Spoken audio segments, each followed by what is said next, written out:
Media icon Ryan Ermanni, University of Michigan great Braylon Edwards, and of course, Maz are about to take over on Woodward Sports. Every day, 2 to 4 p.m., it's the best Detroit sports talk on Detroit's best sports network, Woodward Sports. Greetings, Detroit. Welcome in to Woodward Sports, Ermanni and Edwards with Maz. With none of those people. With none of those people, right? I got my man KG. We make a good team on the desk. I think we do. You know, aside from you just spewing garbage coming in here, man, this man trying to tell me that Kareem Abdul-Jabbar is better than Wilt Chamberlain, Fact, the not Big opinion. Dipper. Fact, not opinion. Also, you think LeBron James has never led a team to anything. So Well, no, he was never the leader. How can I take on you his serious? team. He was never the leader. He was not the leader in Cleveland, Kyrie. He was not the leader in Miami, Dwayne Wade. And he was not the leader in the bubble, David Silver. Okay, we just gonna walk past that. But I am happy to be on the desk with you today. Look, I'm already off to a great start. Fox 2. Fox 2. But no, the last time, or the first time was, I believe, our last time, and that was the NFL draft. This isn't an F-bomb Friday, right? It might be. It better not be. It might be if I'm up here. We got Eastside Maria in the sound booth. Eastside? What's good, girl? Throw that Eastside up. There it is. What is it? No, that's the horns. You gotta do the W and then turn it to the She did the side. hook 'em Do horns. the Woodward and then turn it east. There we go. I had to go. There you go. And of course, our guy Pyro Pete, Parlay Pete, Pumpkin Pie Pete. Blowing stuff up over here. Pyro Pete? Where'd you get that one from? Well, from your Fireworks display. fetish, bro. Oh, You was calling yourself Pyro Pete. Tony Pete. It doesn't matter. You got Sneaky all Pete. kinds That's of- right, man. What's a Pinball Pete? We know this Pinball one. Pete. No, Pyro Pete works. So yeah, blowing stuff up on. Yeah, absolutely. Well, listen, we got a lot of stuff to talk about We do. today. We have the revenge game on tap, Monday Night Football. We had some really ugly football games on Christmas Day that Very. we kind of covered. We might go back on that a little bit. We had some what were called bad games by stick yesterday on Christmas. But I'll tell you, the battle for California was very, very interesting. Absolutely, it was. Lakers and the Warriors. But, we had another game last night. Monday Night Football and Thursday night, Catfish Caleb You still trying. showed his catfish skills last night. I think he put up 8 points Jesus. in fantasy, and I was going against him 6'3" and guy. his tight end who they didn't do a whole lot. Cole Kmet. They did not do a whole lot. That But is listen, horrible. we have been subjected to some terrible games since Monday. Shut out New Orleans Saints. Right. A 2 points out of the Texans, 10 Texans, points out of the right. Steelers, and now 9 total points. Are we going to get some good games on Saturday, KG? Better games, yes. But hope so. what we've seen over this past week has been absolutely putrid. I don't know if you can blame it on they're playing on Wednesday. I don't know what you can blame it on. But overall, the NBA has put out a better product in terms of, the actual games. Now, we're going to get into the ratings thing, and you can say what you want about NBA ratings. There is a reason they have a $7.8 billion media rights deal. The ratings may be going down, but apparently people don't think so. People are still watching it. Well, LeBron doesn't think so. No, I don't think so LeBron either. doesn't think so, and I know he's got some things to say about. Well, I think it's actually Christ's Day, which is Christmas, but he Yeah. says it's the NBA's day, and it once was. really was Once only was. the NBA's day. But with viewership down and the game just not as good to watch, the NFL saw an opportunity, and that's what they took. The NFL and NBA viewership numbers for the Christmas games, as you see on the screen there. NFL, Netflix, mind you. All Right. right. Chiefs Steelers 24.1 million, and then a little bit later, Ravens Texans beat it just a little bit, 24.3 million. Now, if you add up the NBA, they don't even get to one of those games. Well, there's All your average 5 right there. of those NBA games. There's your average. So 5.25 on the average versus 24.2. So let's go to you, KG, because All right. you professed your love for LeBron to start today. Yes, I did. So is your boy the GOAT? By the way, GOAT means greatest of all time. Doesn't mean there's 10 of them, KG. It means there's one of them. And Well, his that's name is fine. Michael Jordan. But for one of your GOATs, what do you think about what LeBron had to say? I think that wherever the NFL sets up shop, it becomes the NFL's day. Like, these numbers don't necessarily surprise me in terms of NFL viewership. And if you look at the teams that they put in there, we expected better games. Like, these were supposed to be two competitive games of this week coming up. But I'm the NFL, wherever they go, they set up shop, they win. It's the name of the game. Yeah, and realistically, these are competing leagues. Yeah. And the NFL is king. And when you leave the door open, you crack it open, somebody's going to shove their foot in, and it's going to be the NFL. Yeah. There is no day of the week that is safe moving forward because the NFL, they realize their opportunity right now. Because the NBA, like 10, 15 years ago, it was coming back after a little bit of a down period when you lose Mike. Had some great players, which we're seeing kind of leave at this point. You know, they're all up in their mid-30s.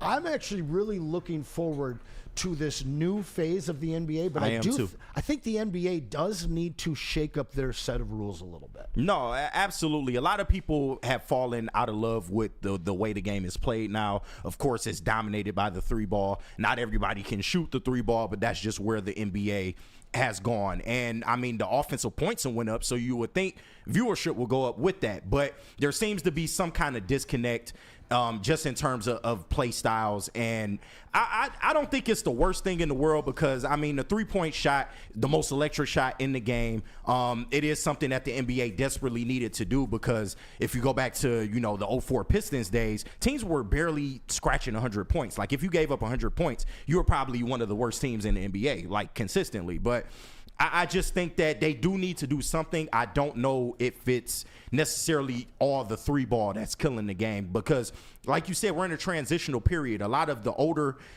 brand name stars are getting older, are on the verge of retirement. You do have a new crop of NBA talent that I feel confident in being able to carry the torch for years to come, but I just don't think it's necessarily just down to, the NBA's dominated by the three ball and that's why it sucks. Well, I think it's a bit of that, but I mean, if you look back to before the three ball was brought into the NBA, there were high-scoring games. Yeah. And even in the 80s, when the arc was there, teams weren't utilizing, and you still saw games in the 120s, the 130s, even the 140s. So there's a middle ground there where they need to do something. I don't think you take away the three. We talked yesterday about possibly extending it so where you don't have the flat corners. I saw that too. You can't take the corner three out of basketball. Well, you could, because we looked at that chart yesterday and you see they're shooting in the lane, they're shooting at the top, and they're shooting in the corners. I think where the big disconnect, though, KG, is I played hoops. You came up playing hoops. Yep. And when you knew that you had to dribble the ball and you only had a pivot foot, and now you watch these kids being able to take a hop step upon catching the ball and then putting the ball down and taking a hop step while they're picking up the ball and then going into another hop step, two-step. And not only are you like, well, that would have been nice to be able to have when I was playing. Right. But it's really hard to compare players when you know that a guy like Michael had the hand check as well as the forearm. And he couldn't, and we had the Jordan rules in terms of traveling. He got a little bit of an extra room, but he didn't get the Euro step. He didn't get the hop step the way that these guys do now. And basically they have this, unencumbered ability to score right now compared to what the greats of yesteryear did. So we've had this divide in basketball and I say it, basically the hip hop culture embraced basketball. And it was a great thing because it really blew basketball up. It was, the catalyst was the Air Jordan shoe and his effect in clothing and in so many different things. And what that turned into was kind of this flamboyant, loud style, which turns off some of the old pearl clutching fans. Right. But they got over that. But now when you add in kind of this love fest and you don't have the rivalries and the physical play that you had, and then you add in this, well, how do I compare a guy that you can't touch and gets an extra step to this guy that went through, the Jordan rules and got laid on the ground every time he tried to score, So there's something that Silver's going to have to find because what he was handed was a very healthy NBA. And during his time, the NBA has become more politicized, and it has gone downhill as a product as a whole. No, and I agree that I like Adam Silver from the fact that he's not afraid to experiment with the game. I mean, they've tried multiple things, of course, with All-Star Weekend, trying to improve that. We got the NBA Cup now, which I feel like is a success. It is. And he's not afraid to tinker. So I do like that part of Adam Silver. But I agree it's a multitude of things.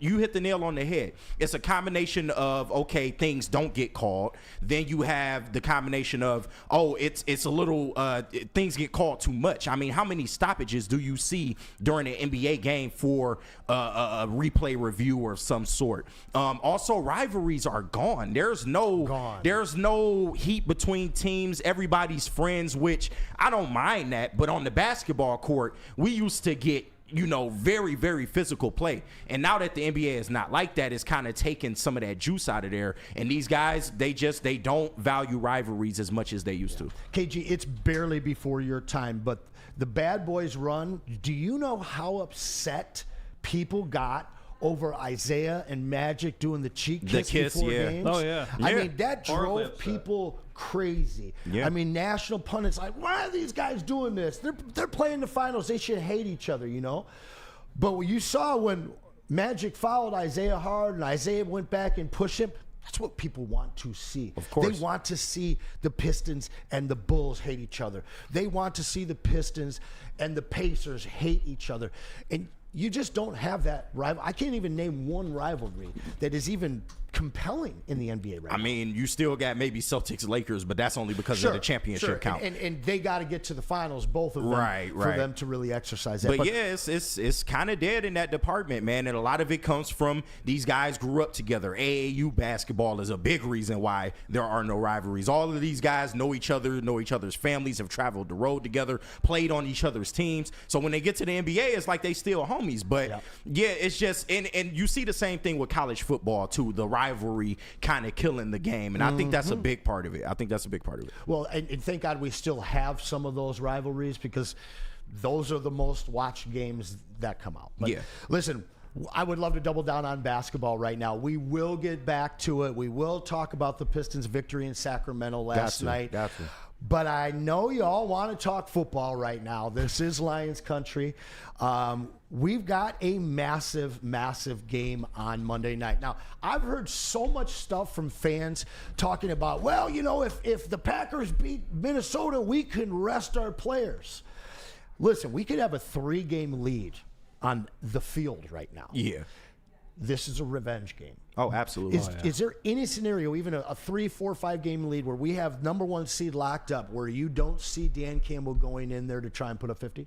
No, I don't, because Dan Campbell is just not that type of coach. Now, what I do feel like is if the Packers were to beat the Vikings and we're in control of that 1 seed, against the Vikings, I think he would play the starters for a certain amount of time. And then once we get a comfortable lead in that game, then he may start peeling some layers back, trying to get guys healthy and rested for that playoff run. But Dan Campbell's never been a guy that's been afraid to play his starters. I mean, injuries are kind of uncontrollable. You can say it's because he played starters, but injuries happen. Yeah. We can't control when injuries happen. So I'm not afraid if he decides to play some of his starters if we do have the number 1 seed sold up regardless. But injuries did not happen last week. Finally, right? And so we are very, very fortunate with that. I believe we've got the practice report from today. No, that was from yesterday. Oh, from yesterday. So the Thursday today. practice report. Yes, 4 o'clock today. Today's will be due out by 4 p.m. But Terrion Arnold with an illness should be able to play. Yep. We know that we're going to be without Monty for a little bit. Glasgow, full practice. Love it. Yes. Khalif Raymond, full practice. Okay. And you taught me this nickname early in the season. Germ. Full practice. Germ. What did those 3 guys mean to this team? Because those 3 guys have been here from the bad team to what they are now. No, absolutely. Graham Glasgow, we already know what he's about. He's been one of the more consistent players in your offensive line. Of course, he was a Lion at first. That went away. They didn't want to sign him. They brought him back. And he's been great in that spot. You've had to play him at center at times. You've had to play him at guard most of the season. But getting him back, just that veteran experience, that only helps the offensive line. And then you're getting 2 of your special teams like greats back. Germ, somebody who they absolutely love playing special teams, but also playing spot duty at linebacker. Keep an eye out for that. And Khalif Raymond, we know what he's done this year. He has absolutely exploded in terms of, kick return, punt return yards.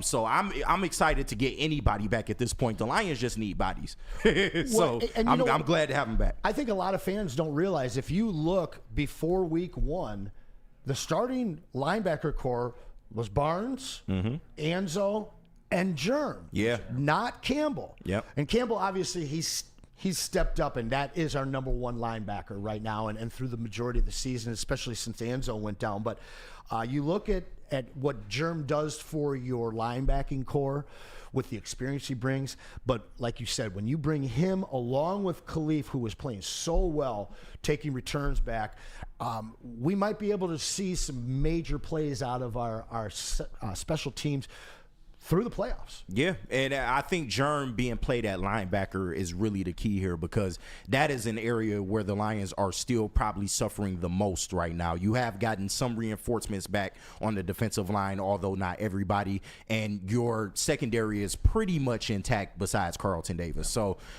if you can play Germ at linebacker and he can go out there and make tackles, which he seems to be very, very, very good at doing, I think that only bodes well for the Lions linebacking core, especially going against a 49ers team that's going to have a George Kittle out there trying to pretty much take the Lions out. And it's not next man up right now. It's more men up. Yes, please. So, I want to ask, who did you have in the NFC Championship before week 1? Before week 1, I had probably the Lions and the Niners having a rematch. So we've got some rankings here, Lions versus the 49ers, and I think everybody here at home, everybody in the chat, everybody watching Woodward, and all the Lions fans around the country, we wanted the 49ers. We wanted to see them in the NFC Championship, and a lot of us were worried circling this Week 17 game about this might determine the number 1 seed. Yeah. That's not what we're dealing with right now, but in terms of rankings here, you see points per game, the offense for the Detroit, we're number 1. Total offense, number 2. Rushing, top 6. Passing, number 2. Third down, top 5. Red zone, top 5. Giveaways tied for top 5. And then the defense, look at that. 7, 4, 1, 6, 9. The only thing that we're lacking in passing defense and total defense. And so much of that is predicated on the fact that we are up in games and we are blowing out teams. Yeah. And as good as this secondary is, when you're dealing with teams that are running the ball 12 to 14 times because they're behind and they're throwing the ball over 40 times, you're going to give up yards. No, absolutely. And that's what I tried to tell people, that the Lions are in a position now where they have to lean on their secondary more than ever. Before, we were just leaning on our defensive line to go out there and make plays. But since you don't have your best pass rushers there, your secondary is going to have to hold up a lot longer. And your defensive line is going to have to be opportunistic in getting sacks. They might not get home all the time, but as long as they're getting home in crucial moments of the game, I feel like that'll bode well for the Lions. But the secondary is where it's at. You got the best safety tandem in the NFL. You have a pretty good secondary, way better than last year, like blowing last year out of the water. So there's going to be times where you give up big plays, and that's just part of the game. But they held the Bears to 17 points last week. Yeah. And this is a Lions defense that continues to go out here and compete. Besides from the Bills game, they've played pretty darn good, even with all the people in and out of the lineup. Yeah, and you look at the 2 games against Catfish Caleb and the Chicago Bears. The guy was non-existent in the first half. No. Both games. And the numbers that he was able to put up, again, second half, pad Stafford type of stuff. Empty yards. Yep. I know Baldy had a couple of takes on that game. He loved what he saw out of Jared Goff, and he loves J-Mo as well. And we love Baldy here. Oh, yeah. Sports. Secret Lions fan. No doubt. Yes, no he doubt. is. You got something for us over there, Pete? Yeah, which one do you want first? Let's start with the Jared Goff. I think too many teams live in shotgun too much of the game. Not the Lions. Not Ben Johnson and Jared Goff. No, they're under center a lot. And look what they get. Like, if you watch Penny Sewell and Zeitler on this play, look how easy it is for the offensive line. Even the tight end. And Goff, just standing on that postage stamp, makes these kind of throws down the field to Amon-Ra St. Brown. You watch play after play. Under center, play action, how easy it is for the line. Like, it's just a free play. You get to go shove somebody. Goff, plenty of time to find Laporta. Like, over and over and over again. Watch the action right here. Like, okay, you want the defensive end to go inside, great, we'll screen it. Now you get these guys down the field, you got the pass rush going. All right, Jahmyr Gibbs is just picking them up and putting them down. Like, even on down in the goal line. Like, these teams that try to run from the 1 yard line in shotgun, like, even if you get this end crashing right here, like, Gibbs has 8-yard head start to find the end zone. Like, bounce it up. Get under center. Like, it's just a better offense. Better play action. Under center. In the first half of Tom Brady's career, even when he had a couple of rings, what was the knock and why did they say that he wasn't the best ever? That's a good question. He wasn't athletic. Oh, yeah. He couldn't run. He didn't have that X factor that guys like we see now with Lamar and Jalen Hurts and Josh Allen. But the guy won. Absolutely. And he won by, as Baldy said, having that calm under fire, under pressure, having the absolute control of the offense. He had control of the emotion of all 22 players. Yeah. He created fear. He created indecision in the defense. But he also created and just flowed confidence through his other 10 guys on the field with him. And as we watch, much like we see with Pat Mahomes, when he loses a week 10 after he's, won 8 games, is it over? He's washed. And we heard Tom Brady was washed over and over and over again. But when you have that symmetry and that comfort in your system, and you keep doing it and you keep showing through action your just your competitive drive, your efficiency, and your leadership, guys fall in line, the system starts to just click, and everything becomes automatic to the point where you don't have to scramble. You don't have to have that athleticism. But I think one of the biggest things, throw me those. That's right. The biggest thing about that man are his golf balls. Oh, right? Because big huevos. Because when we've had the line hurting a little bit, he stays in there. He doesn't get rattled. He will take hits. And I think one of the knocks against Goff early on in the career was that you could knock him off his game with pressure, with a little bit of physicality. But this guy has come here and he's thrown away his Cali softness and taken on that Detroit blue-collar rough and tumble. Like, let's go play. Let's go make those noses bloody, and we're going to walk out of here with a win because he's not afraid to get dirty. No, I totally agree, Anson. And I don't know why accuracy has become a lost art in the NFL. Like, I get he doesn't throw a disrespected art. Yeah, thank you. I get that he doesn't have the prettiest deep ball or he doesn't run out of the pocket and make plays off kilter. But what Jared Goff does, especially for this Lions offense, I feel like goes very, very underappreciated because I've been saying it all week long. What makes Goff, maybe I would say in terms of the MVP, what makes Goff special is the fact that he's able to go out there and execute the offense to the level that he does. Now, you can blame, he has all the weapons in the world. He has a great offensive coordinator. You can have all of that. But if you don't have a guy in that huddle that is able to stand in that pocket, deliver the throws, make sure everybody is in the right spot at the right time, and his timing is impeccable, then you can have the best everything. And it doesn't matter if you don't have a quarterback back there that can't execute the plays. And that's what a lot of people don't understand about how great Jared Goff is. He is somebody that has elevated his game over the last few years. Yes, when he came here, he was a turnover machine to a point. He was a guy that if you rushed him, especially pressure up the middle, you can rattle him. Quintez Cephas. Yeah, like he would fold under those situations, but he's improved in all of those areas. You see Goff in the pocket now when pressure's coming, he'll step up in the pocket. He's not afraid to take a hit. It's the little things like that that make Jared Goff so great. Well, you know who else is surrounded by weapons? Catfish Caleb. He is. And what's he do with them? He's not doing as nearly as much. And your weapons are only as good as the gunslinger. Thank you. Period. And one guy that I think you could take and put in the wrong system and you wouldn't be talking about him at all is a guy that we talk about every week here in JMO. Because you've got a guy that finds him in the games that we need him. But much like Josh Allen and even now Lamar Jackson, and why I put these 3 guys at the top of the MVP race is they involve everyone. Yes. And they up the game of every guy that they have around them. I mean, Khalil Shakir, would this guy be a top receiver in 20 of the other franchises in the NFL? Absolutely Probably not. You know, you look at a guy like Khalif Raymond, might be out of the NFL if he was on another team. But not only does the coaching staff put our weapons in a great place to succeed, but they have the quarterback to get the ball to them as well. Yeah. And J-Mo's another guy that Baldy loves. When people say things like he can take the top off the defense, this is what Jameson Williams does. He takes the top off the defense here. Like he's taking the corner and the safety with him on this. Like running a real route, 30 yards down the field. Now it softens up the defense if you want to check it down right there to Gibbs for 12 yards and a first down. All right, watch him right here. He's the only receiver on the field. Watch what he does to both safeties on this play. All right, he's going to take both safeties down the field. All right, they're all running with him 30 yards down the field, and now it opens up things underneath. So then when you get to this play and you're at the 18-yard line and you're like, let's take the top off the defense.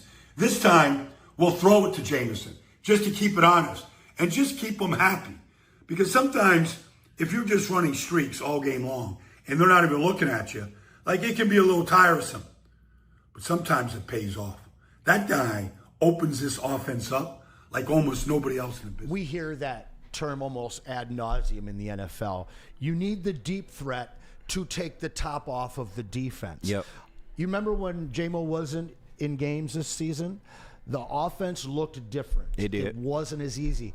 And, you know, there's so many people that love to hate on J-Mo, even Lions fans that love to hate on J-Mo, because there are games where he disappears. There are games where he gets 2 catches for 19 yards.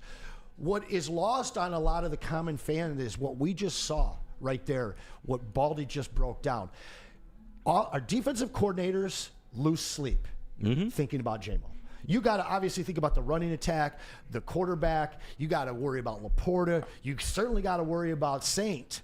But what J-Mo does, I'll tell you what, if J-Mo runs the 40, we might be talking about him and Xavier Worthy in the exact same breath because this kid's so damn quick. But in my opinion, he's much closer to a number 1 wide receiver than Xavier Worthy ever will be. No, absolutely. Xavier's so much more speed and, you know, get him the ball in space, whereas J-Mo runs routes, but he continues through the play. If he's not getting the ball, it doesn't mean he's going to take it off. This guy is going to do exactly what we just saw there and take safeties out of it, get the whole entire defense worried about him, which just really opens up so much more for the rest of the No, absolutely. J-Mo has the NFL's most coveted skill, and that's speed. Speed absolutely kills in this game.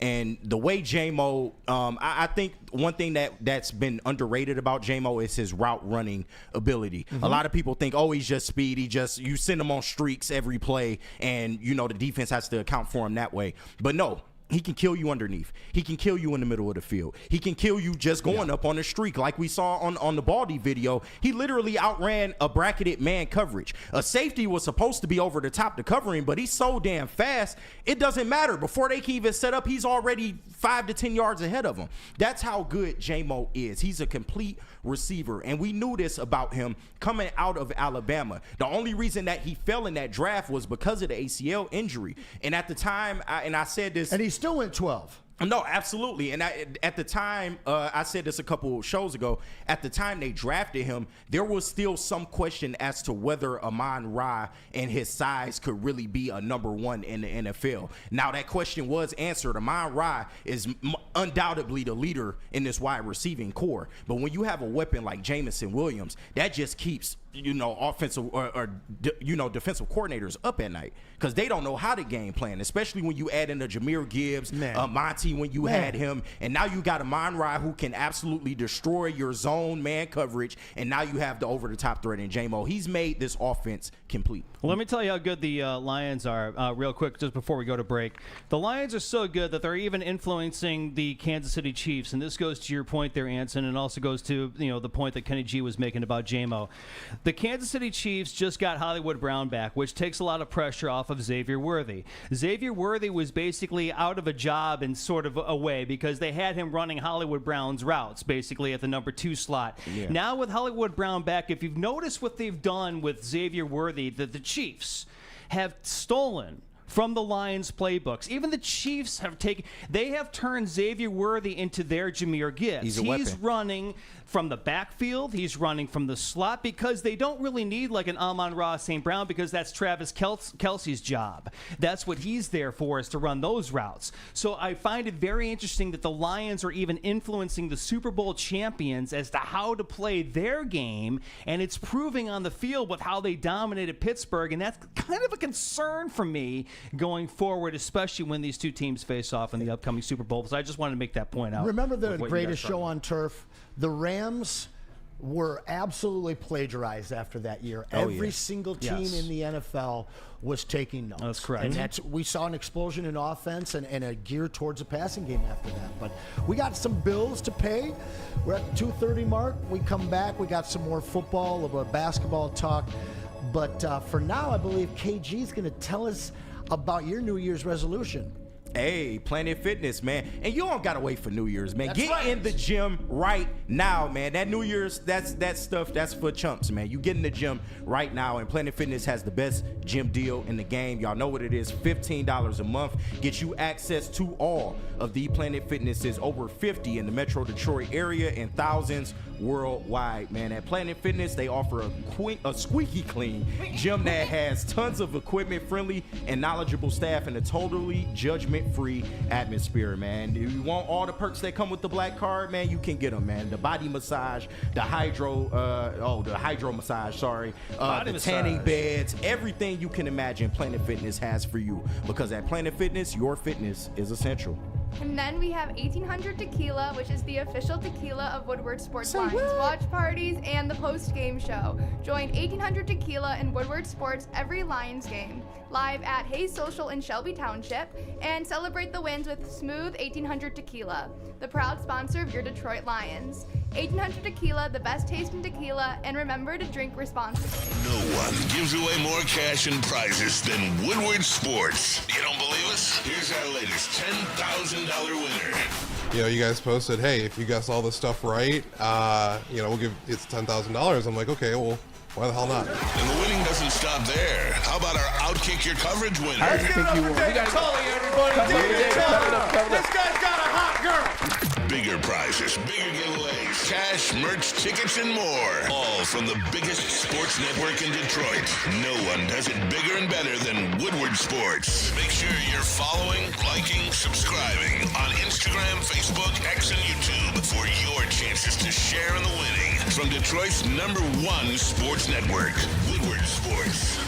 Stop searching for a vehicle and start finding one. Les Stanford Chevrolet Cadillac makes it easy. We harness the power of multiple dealerships and own the biggest selection of GM brands in the area to get you the car you need. With the Les Stanford Group, you'll have access to 4 different dealerships, providing you with more makes, more models, and more choices. We're connected to more than 1,000 vehicles. And with so many high-quality CPO vehicles available, you'll find new car quality at pre-owned prices. You can start and end your search at lesstanford.com today.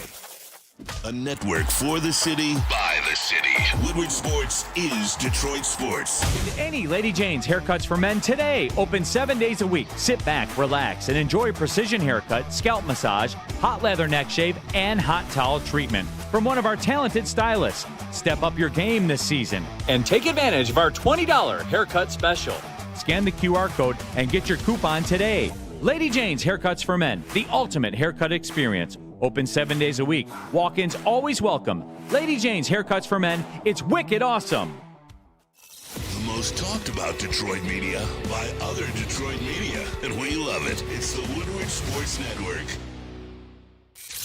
The holidays are here. Don't know where to get your friends and family? Head to woodwardsports.com and click on Shop. Get the latest in Detroit sports apparel and exclusive Woodward Sports gear. Woodwardsports.com can get the whole team outfitted for the Lions Super Bowl run. Love the Pistons, Red Wings, and Tigers? We got something for you, too. So make sure it's a happy holiday for you or the sports lover in your life. Shop online at woodwardsports.com. Is that an octopus in your pants, or are you just happy to see me? See what I did there? Go Red Wings! From Octopi Experts Woodward Sports. Dreaming of a new home but feeling the financial pinch? Mark White and Associates, your trusted real estate experts, are here to help. Mark White and his team will pay up to $5,000 of your closing costs. That's right, I said $5,000. Call Mark White and Associates today at 248-290-8242 or visit them at markwhitesells.com. Again, call Mark White today at 248-290-8242 to make your dreams come true.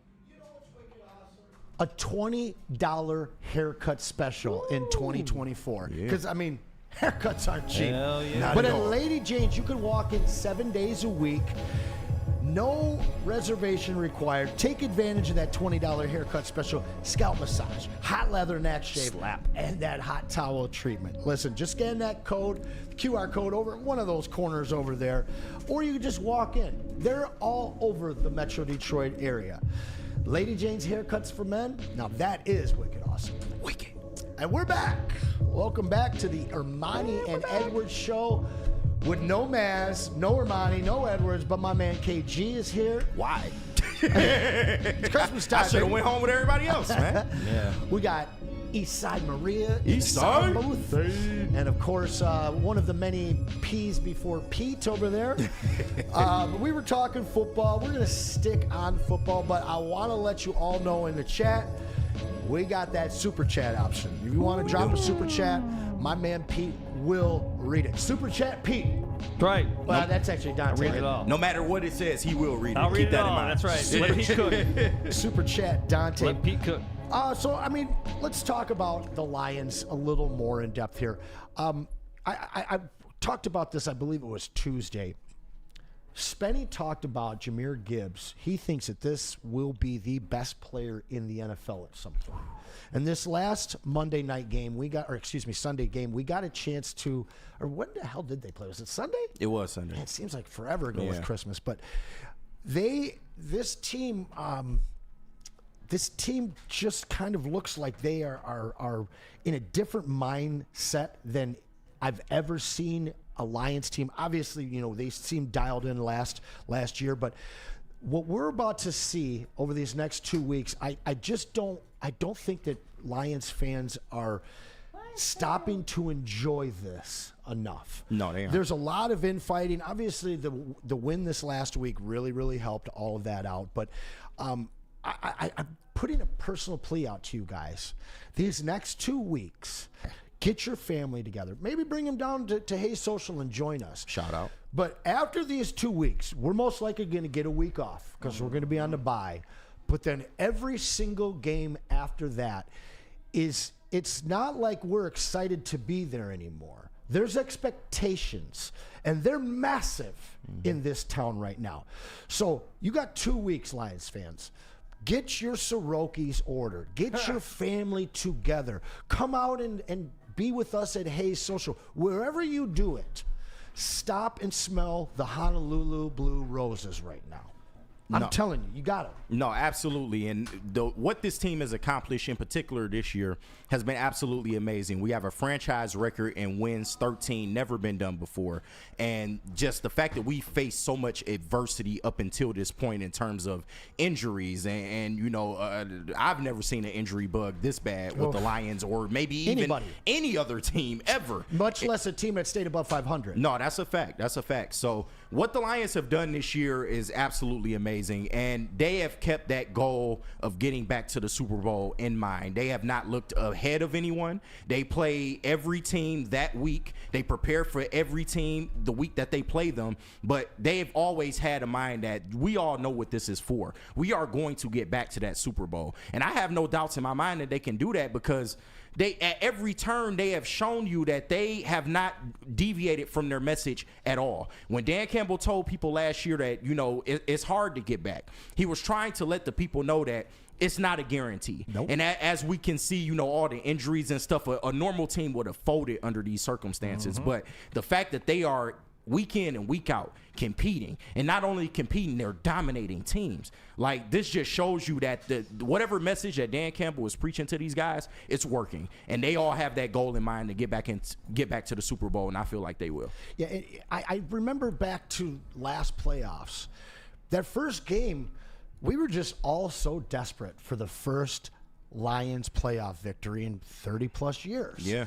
And then the next game, we were just excited to be hosting another home game. Oh, guys, we might make the NFC Championship. Ooh. The expectations now are so massive. I mean, maybe some Red Wings teams that were supposed to repeat, and some did. Maybe I could compare the expectations that those, Hall of Fame, studded teams had. But what Lions fans are going to experience in week 2 of the playoffs, and then week 3, which is the NFC Championship, it's going to be nail biting. Absolutely. I mean, it's going to be crazy. And I implore you guys, do as much as you can over these next 2 weeks to really enjoy these games, because the playoff games, unless we're smoking teams out of the stadium, they are going to be just, you're going to be sweating. No, absolutely. That's why the number 1 seed is so imperative. We need that number 1 seed. We need the fans of Ford Field to go down there and make life hell for these other teams that are going to come in. But absolutely, man. I remember I would pray for regular seasons like the one they having now, but we all know what this is. It's a pass-fail scenario. You get in the playoffs, you win in the playoffs. And if you don't reach the Super Bowl, the season is deemed a failure, no matter how good that they've played, no matter, how much they fought through adversity with the injuries. If they do not advance from the NFC title game to the Super Bowl, this season is a wash. And that is the pressure that you are under now. You sign Goff to long-term money. You have your core of young players that are going to be here under rookie contract. You have to go out there and strike while the iron is hot, because like our opponent that we're playing Monday, the San Francisco 49ers, if you haven't learned anything, you should have learned that the NFL window, it closes pretty quick. And they had an elongated stretch and still couldn't get it done. So you have to strike when your opportunity is here. Guys, this is the current playoff picture as of Thursday night's final. Apparently they don't love the NFC because they just I know. Isn't that weird how they did that? For the NFC. So weird. Isn't that weird? Yeah. But anyway, that is the current playoff picture as of right now, as we say. So I started talking about Jahmyr Gibbs, and then I noticed your little ensemble of football stuff there in front of your thing, and I realized that I definitely need to get that Spartan helmet up here. So I kind of lost track and went over to the fan side of enjoying these 2 games. But I do want to rewind and get back to the Jahmyr Gibbs deal, because last week we got a chance to see him as a feature back. Yeah. And he did not disappoint. No, absolutely, man. And Jahmyr Gibbs, he's Alvin Kamara 3.0, I like to say, because how fast he runs, the way he finds running lanes, he's become way more patient with letting holes develop, and he can kill you from the inside. He can bounce it outside. We all know once he hits that second gear, it's over. And what he can do catching passes out of the backfield is absolutely amazing. So I believe that, in a feature role, he can absolutely hold that role down. But why David Montgomery is so crucial to what the Lions do is because he keeps some of that wear and tear off of Jahmyr Gibbs, so he can go out there and show out and use his speed. But I had no doubts that he can hold down that role, and he's only going to continue to get better, especially going against a 49ers team who they gave up 70 receiving yards to Devin Achane last week. They gave up 120 rush yards to Devin Achane last week, and they don't have nearly as good of an offensive line as the Lions have. So Jahmyr Gibbs is only going to get better the more that he's featured in the main role. And when Monty comes back, there may be some question as to, do you make Jahmyr Gibbs the lead dog going forward? I don't think they'll change anything. It'll just come down to situation. It'll come down to certain drives. It'll come down to the play. We got our first super chat. Yeah, I was trying to give you a sign. Yeah, I was trying to give you a sign of one way or another. Actually, this is our super chat comes today from Rando Smalls, who donated a solid $10. Nice. Not $9.99. He donated a solid $10. The NFC Championship last year left a bad taste in ours and the players' mouths. As someone 57 years young, this by far is a dream season, just as next year will be. My team is great. That is Rando Small, $10. And chat, shout out. As you know, we've mentioned it. You can drop a super chat in the chat, and we will 100% read it for you during the show today. We got a chance to see a little more Sione Vaki. Sione Vaki's mostly just been mixed in on special teams. He had that big fake punt catch. 2 catches for 20 yards. And we saw a little bit of Reynolds as well. I honestly, I've always felt that Reynolds is the direct backup to Monty, whereas Sione's the direct backup to Gibbs. But I would like to see a little more of those two guys for the exact reason you just mentioned, which is keeping the tear or the wear off of the tread of the tires of Gibbs. Yeah, no, absolutely. And Sione Vaki is somebody that, you know, I had a lot of hopes for when they drafted him. He was a safety that they converted into a running back. And a lot of the things that Gibbs can do, Sione Vaki can do, of course, not at the same level. But when they drafted him, they knew, like, okay, this is a guy that we can use in a multitude of different ways. One thing that the Lions organization loves is versatility. Yes, sir. So, I mean, I think we'll see more of him as we go along. But like I said, with Gibbs holding down that lead role and he can pretty much do everything, you're going to be relying on him a lot. So there will be touches for, a Craig Reynolds. There will be touches for a Sione Vaki, but it's going to have to be Gibbs, especially once you're getting into the playoffs. Like, it has to be Gibbs, and he has to hold down that role. Yeah. So with health that we are finally starting to realize and manifest, we've got some guys returning, but that means that we have to say goodbye to some guys. Yeah.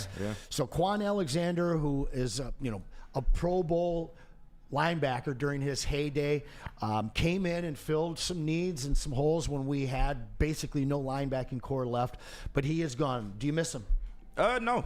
And that's not to say that when he was here, he didn't, contribute to the Lions' wins. But this is just part of the game. And he was a guy that was coming off of a practice squad. So the Lions need to do whatever they need to do in order to keep the ship rolling. If they have to bring guys in and then sayonara a couple weeks later, that's just what you got to do. You're on a playoff run. You have to utilize every tool at your measure to keep this thing afloat. Did they let go of David Long Jr. as well? They did. Okay. Yep. So I mean, you see some names that you've probably known for a long time, even, especially if you play IDP fantasy leagues. These were guys that were very startable as a number one linebacker for probably a decade.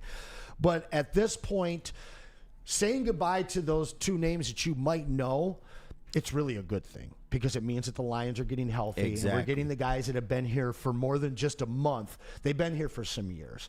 I would like to hear what you think about, because we've never lost symmetry.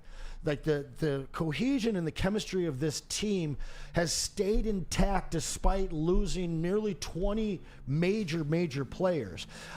That's a feat in itself that this administration and coaching staff has been able to pull off by getting guys off the street. Jamal Adams, Quan, whoever it was, getting these guys off the street, plugging them in, and not just getting performance out of them, but not losing any of that culture.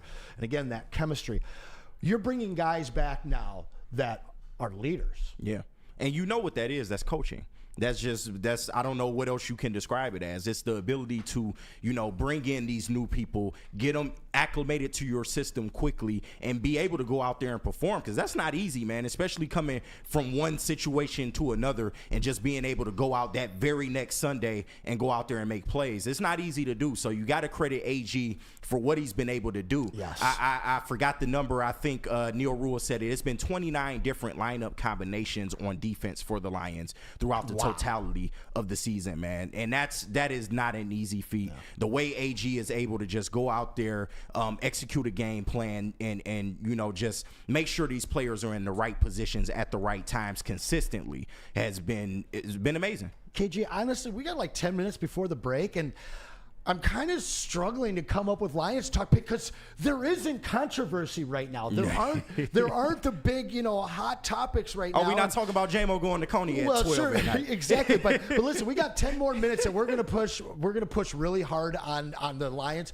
But we want those super chats. We just had another one come in. So if you guys want your chats read in the next 10 minutes over the Lions, get them in right now. Pete, what you got for us? Well, Burn with a solid $5. Shout out. We've had a lot of, quote, most important games of the season, unquote, but when elite indoor QB Jordan Love beats the Vikings, this Monday will be the most important. Shout out, Burn, with a solid $5. Hey, big shout out. Now, I got to say a shout out to a tour in the chat. thankfully, everything KG says is of that of casuals and not athletes. Athletes who give their all and walk around after losses thinking in terms of failure, washed and wasted.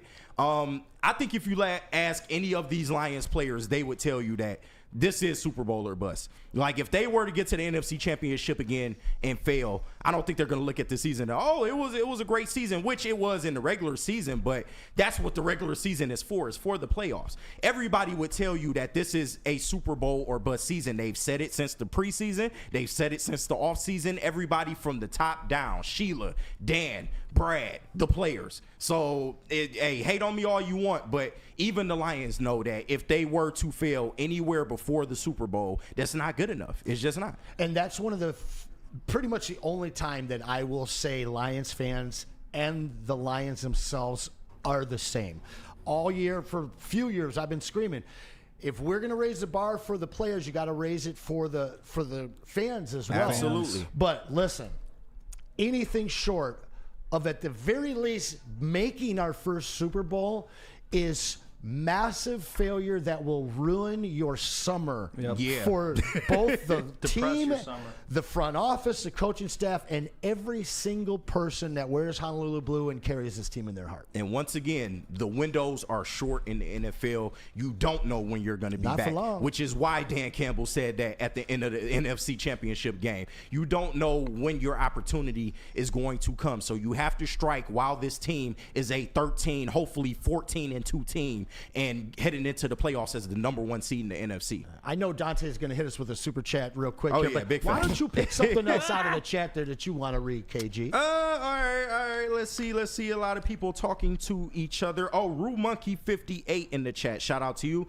Goals are pass fail. If your goal was to make the Super Bowl and you don't, you failed. If your goal was to make the Olympics and you do, you succeeded. If your goal was to medal in the Olympics and you, and you don't, you failed. And, to say that a season is a failure is not saying that the people involved are failures. You had a good enough team to actually get back to where you were last year. But this team, this organization, they're just at a different stage, at this point. Organizationally, this is a Super Bowl caliber team. Everything that they've done in terms of, preserving cap space, making the right signings, making sure that your young guys are under rookie contract, are contributing to the team. Everything that they've done has said, okay, this team is good enough to win it all. And like I said, your window is just so short in the NFL, you got to take advantage of it. You do. I like this Lions window, but we still need to do it this year. Pete, what you got over there? I got Burn with a back-to-back. So Hey! another solid $5 from double Burn. burn. So double your burn for $10 total today. This is Detroit. You are judged by the championships you won. We're not a bum, no championship city. Yeah, well, we are in Burn, one sport. $5. Thank you very Right. much. We are in one sport. But no, We're getting realistically, I mean, the Pistons are considered a top 5-6 franchise in the NBA, period. in terms of championships, It's yes. been a while, but they are one of the premier franchises. The Red Wings, one of the premier franchises. And the Tigers have massive lore. We haven't won enough, but they're still one of the most respected franchises in the MLB. The Lions have been a laughingstock. And this was a team that dominated in the 50s and had a great team in the 40s. They came from Portsmouth, Ohio. I don't know if you That's guys right. know, No, but that's I know about they the did. That's only correct. good thing that Ohio ever came up with. Yeah. But this is a team that, I think the difference, and it was frustrating for me last year, you looked at Dan Campbell after the loss at the NFC Championship, and what Lions fans didn't realize, because we were so focused on getting one playoff win, was that this team was all in for a Super Bowl championship last year. Yeah, they were. So you think that if these guys don't do it this year, that they're going to be okay with it and coming back for 2025? This team is coming with a different mentality. Yeah. I think the only team that even stands the most remote chance is the referee's Chiefs.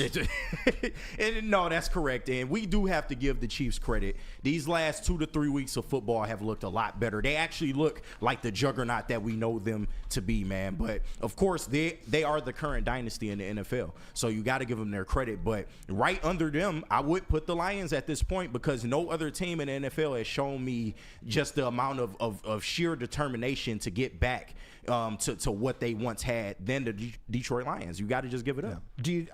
How badly would you have loved to have gotten to the Super Bowl, even if we lost, to have that experience against Kansas City in that major game?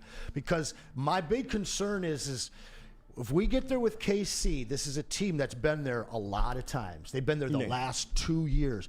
Sure, we know that the refs love them, but as much as I fear a guy like Josh Allen and Lamar Jackson, because I still believe that the Lions, that is their one Achilles heel with this defense, is containing running quarterbacks, and that's the majority of the league. Right. But to face one of those two teams in the Super Bowl, they ain't been there either. No, that's true. And, you got to just put respect on Patrick Mahomes' name. He is that guy in terms of the NFL that you got to beat. To be the man, you got to beat the man, as Ric Flair famously said. But listen, the way this Lions team is built, you should not fear anyone. They can go up against any team in the NFL and come out victorious. And in a way, yes, it would have been nice to make the Super Bowl last year. I'm almost glad that they lost. Because in that NFC Championship game, I don't blame the 49ers for beating us. I blame the Lions. 100%. It was all the Lions. Yep. They did not execute. They did not keep their foot on the neck, and they allowed the team to come back and win in their, in their home stadium. The Lions absolutely had them beat through 2 quarters of football. So I'm glad that they got that kind of taste in their mouth, because they realized that we have to be a full go at all times, all 4 quarters, in order to finish this thing. And that is the main goal of the Lions this year. We have to finish what we started. And I think that them losing in that NFC Championship game last year only enhanced that. They went from a team that, they exceeded expectations, to where, only the standard is the standard, as Mike Tomlin would say. And that standard is getting to a Super Bowl and bringing that first Super Bowl championship back to Detroit. And they are committed, and they believe it. Last year, as much as they were committed and might have believed it, it was still brand new territory for them.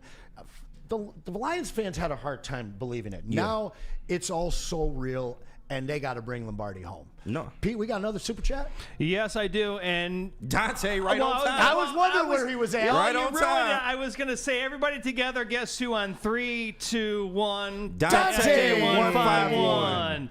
Bleacher Report ranked the Pistons number 21 in their NBA power rankings. Also, I'm still tired from watching that garbage football game last night. Dante 151, thank you for your $4.99 donation. And yes, we all agree with you on that. You know what? I'm gonna do something real crazy before the break. Okay. All right. We're gonna keep the super chat open for the last hour. You guys can bring anything up that you want.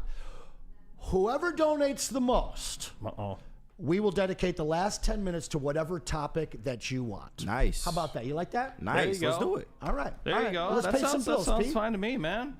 Why don't you pay the first bill then? Oh, well, I can do that. And listen, divorce. You could have some big bills if you are dealing with child custody, with alimony, palimony. I don't think they even make that anymore. But listen, there's a lot of things that can really weigh heavy on you, and you need somebody on your side. And that's exactly what Kevin and Catherine at KDK Law right here in Birmingham will do. They're going to have your back. They got 10 plus years of experience and that 24/7 availability. And if you scan that QR code or call them at 248-971-0476 and mention that we sent you, that Woodward sent you, they're going to take care of your filing fee. KDK Law, they got your back. And attention sports fans, don't miss out on our expert sports injury insights with Dr. Jeff Pierce of Michigan Sports and Spine. Damn right.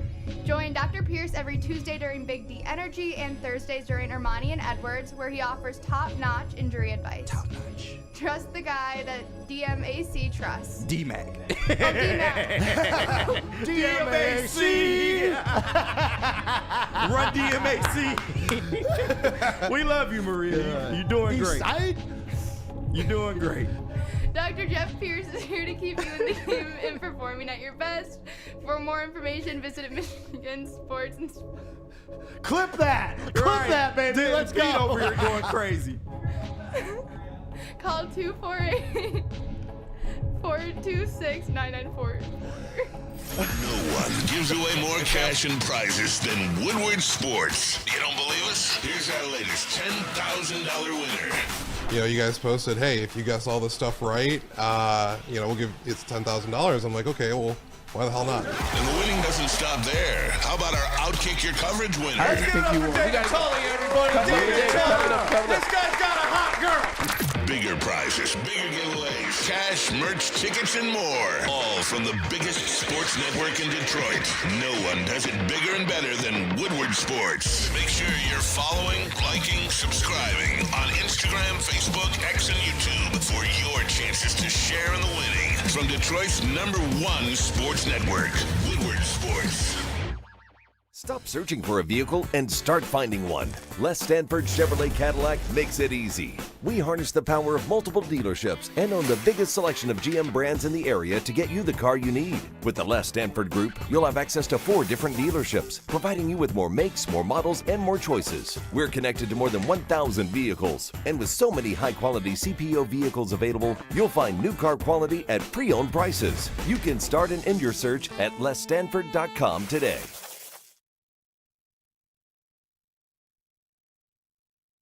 A network for the city, by the city. Woodward Sports is Detroit Sports. How do people feel about getting a Planet Fitness membership for $15 a month? How do they like working out in a clean and spacious gym that's filled with equipment for every workout? And how about free fitness training in the judgment-free zone that leaves them feeling energized all day long? Join Planet Fitness today with the free PF app, online or in club, and start getting that big fitness energy for $15 a month. The most talked about Detroit media by other Detroit media, and we love it. It's the Woodward Sports Network. Walk into any Lady Jane's Haircuts for Men today. Open 7 days a week. Sit back, relax, and enjoy precision haircut, scalp massage, hot leather neck shave, and hot towel treatment from one of our talented stylists. Step up your game this season and take advantage of our $20 haircut special. Scan the QR code and get your coupon today. Lady Jane's Haircuts for Men, the ultimate haircut experience. Open 7 days a week. Walk-ins always welcome. Lady Jane's Haircuts for Men, it's wicked awesome. The holidays are here. Don't know where to get your friends and family? Head to woodwardsports.com and click on Shop. Get the latest in Detroit sports apparel and exclusive Woodward Sports gear. Woodwardsports.com can get the whole team outfitted for the Lions Super Bowl run. Love the Pistons, Red Wings, and Tigers? We got something for you, too. So make sure it's a happy holiday for you or the sports lover in your life. Shop online at woodwardsports.com. Is that an octopus in your pants, or are you just happy to see me? See what I did there? Go Red Wings! From Octopi Experts, Woodward Sports. I am here to tell y'all about one of the greatest chicken and pizza places on God's green earth. And biscuits. And biscuits. Don't forget the biscuits, man. I can't. It's Soroki's Crispy Chicken and Pizza, man. They have a limited time offer, which they need to just do this forever. It's a crime. They need to do this forever. But continuing throughout the rest of football season, not that much longer, Soroki's is debuting their fresh signature flavored wings this football season. I love the garlic parm wings. They are chef's kiss. And you can grab your friends, order a New York style pizza, and add some fresh wings for the games this weekend. Try one of their 7 different flavors, and you can get all of that by going to Sorokis.com. Did you know that Les Stanford has Cadillac, Buick, and GMAC? Cool. Yeah. Wow. I'm sorry, I meant they got GMCs because they got a huge inventory. And if you're overdue for a new car, because it is winter, make sure you beat that holiday rush. You probably don't have to worry about the Christmas rush, but that New Year's resolution rush is real. So get in there. You get yourself a Blazer EV2 LT with all-wheel drive for only $149. For only $169, you get that Equinox LV or EV LT. All right? So make sure you get yourself to Les Stanford or hit that QR code above my head. Once again, they got GMC. Les Stanford in Dearborn and Ferndale. LesStanford.com. All right, we are back. And, we back. We got an hour in the books, my man. Sir. We did. Weekend is creeping.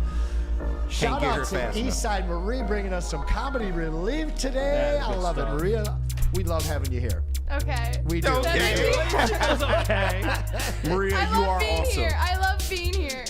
Cheeks are looking a little rosy, and it's not that cold out. So. I'm a little embarrassed. It's okay. The chat loves you. The chat loves you. So listen, we love you. We got a little bit of a super chat competition here.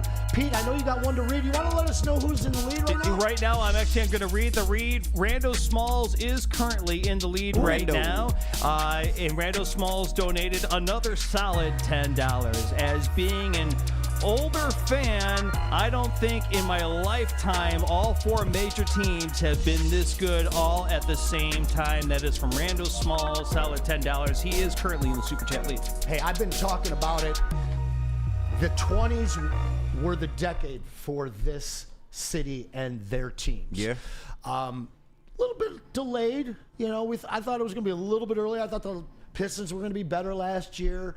I think we all thought the Red Wings were going to be a little better last year. We thought they were going to be better this year as well. But listen, Tigers shocked the world. Somehow got into the playoffs. Pistons are the 9th seed right now. That means they're in a play-in game. Yeah.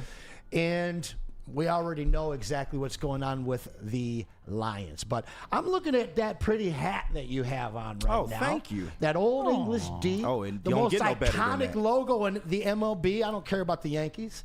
But Tigers made a little sneaky move today. It wasn't the big Bregman splash that a lot of people thought, but Gleybar Torres has agreed to a 1-year, $15 million, I'll call it a bridge contract, if you will. Yep. Tigers and infielder Gleybar Torres are in an agreement on a contract per source. The deal is pending a physical.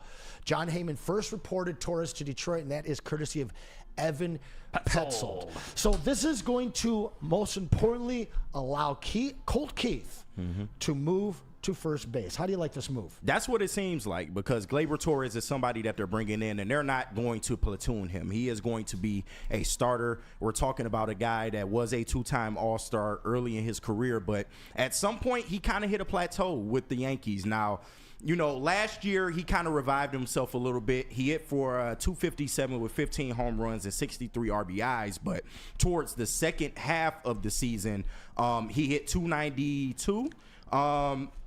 And he went for a couple home runs, and of course he showed up in the playoffs as well. He was able to hit for a solid average in the playoffs. But you bringing a guy in, he can play second base, he can play shortstop. The more that I'm, have sat with this move, I'm starting to be more on board with it. But this cannot be the only move, because you're looking at Alex Cobb, you're looking at Chris Rodriguez, the international prospect that they signed, and now you're looking at Gleybar Torres. Is that a decent offseason? Not to me. You still need to be going out there and try to pursue a bigger name. Hopefully that's Alex Bregman. There are reports that they are still in talks for Alex Bregman, so hopefully they can bring that deal home. But I mean, you're getting a starting second baseman. You get to move Colt Keith around, and for Spencer Torkelson, who has absolutely struggled in terms of his power hitting and defense at times at first, you have a way to platoon him and maybe get a little bit better at first base. Or DH him. Right. I'm okay with that too. Yeah. And we're not going to linger on the Tigers too long, but if you want to chat with us, send that super chat in. If you got something to say about the Tigers, we will read it. But I want to give some love to our very own Justin here, because he had a really great tweet. I love the Gleybar Torres signing for the Detroit Tigers. He is a league average defender at second, short, and third, bringing you more defensive versatility. He had an 811 OPS against lefties last year. Nice. Why is that important? Well, it's compared to the best Tigers hitter last year versus lefties, which was Matt Vierling, who only had a 720 OPS. Yeah. That was definitely something that the Lions struggled with.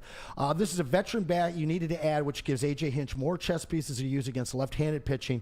He struggles with power against righties, but his batting average doesn't dip. That's at Justin_Satawa, our very own Shout here. out Justin. That guy, he gets his Red Wings big time, but he's got his finger on the pulse and everything. Absolutely. He was at a Tigers dinner the other week. he got to get some content from Scott Harris. So just stay connected, man. He's out here. But it's funny. I thought Andy Ibanez was the lefty killer on this team. That's actually good information by him. But yeah, like he said, it's somebody that you know, our skipper can utilize, move around. That's something that the Tigers like to do. They like to have people that play more than one position. But once again, I just need to see more in terms of this free agency. And I'm not asking you to spend all the money in the world, but if you can bring an Alex Bregman in on top of what they've already, you know, signed this offseason, then I think that's a pretty solid offseason.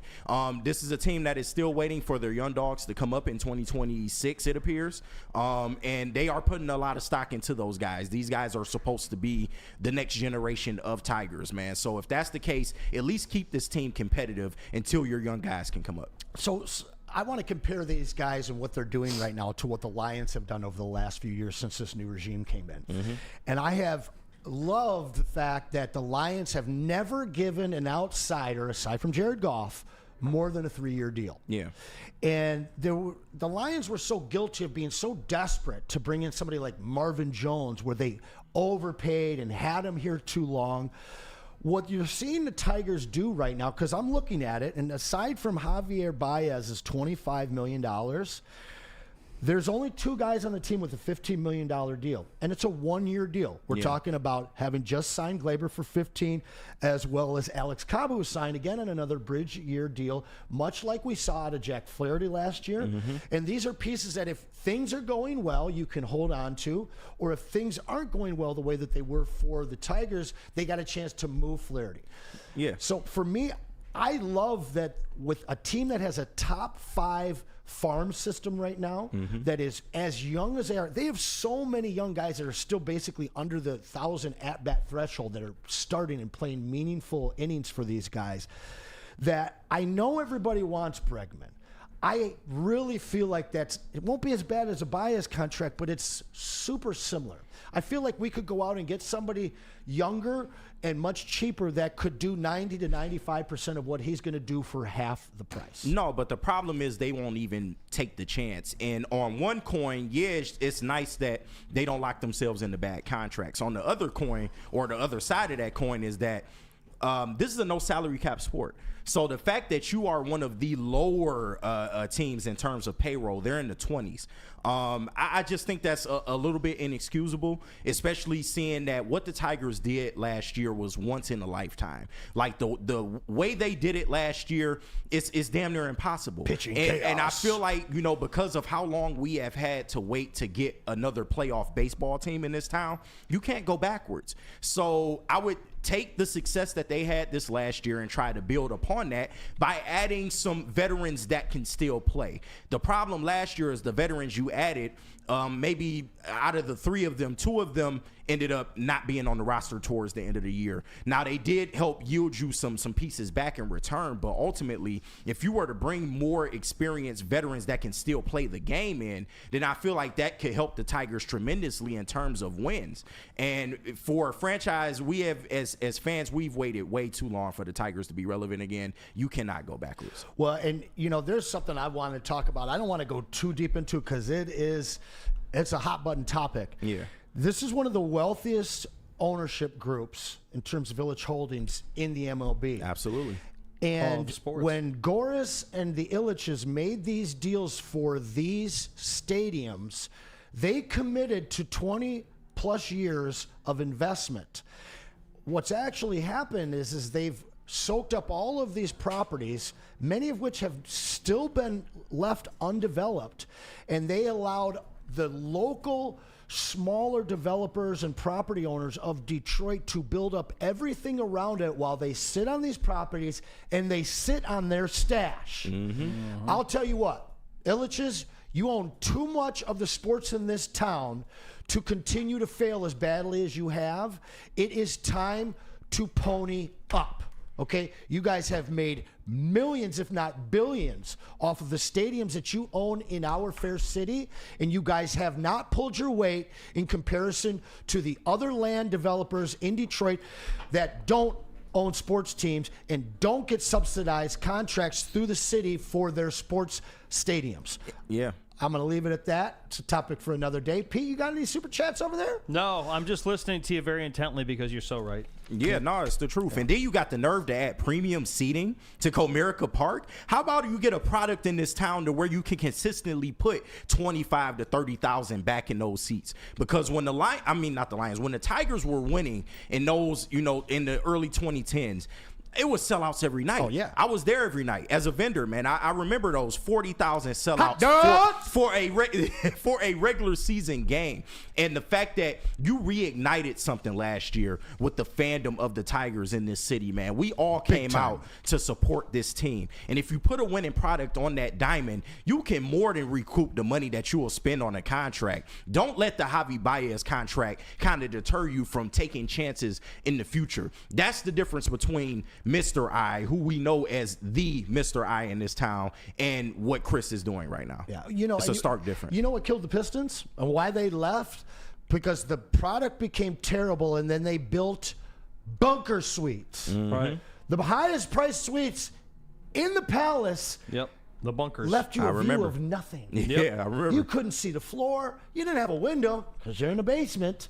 And guess what that did? That increased hot dog prices, parking prices, mini plan prices. Mm-hmm. And so, when you look at what Tom Gores has done by buying out a mistake he made in Monty, I've seen people on Twitter saying, we owe Gores an apology. No, listen, that's what any good owner would do. Yeah. If anything, he still owes us an apology for 15 very underwhelming years. No, Granted, for Bill sure. Davidson set the bar very, very high. But, hey, Illich, there's a guy that you're kind of working with, Mr. Gores, who just made the same move to get this stuff off the books. Yeah. Javi's got to go.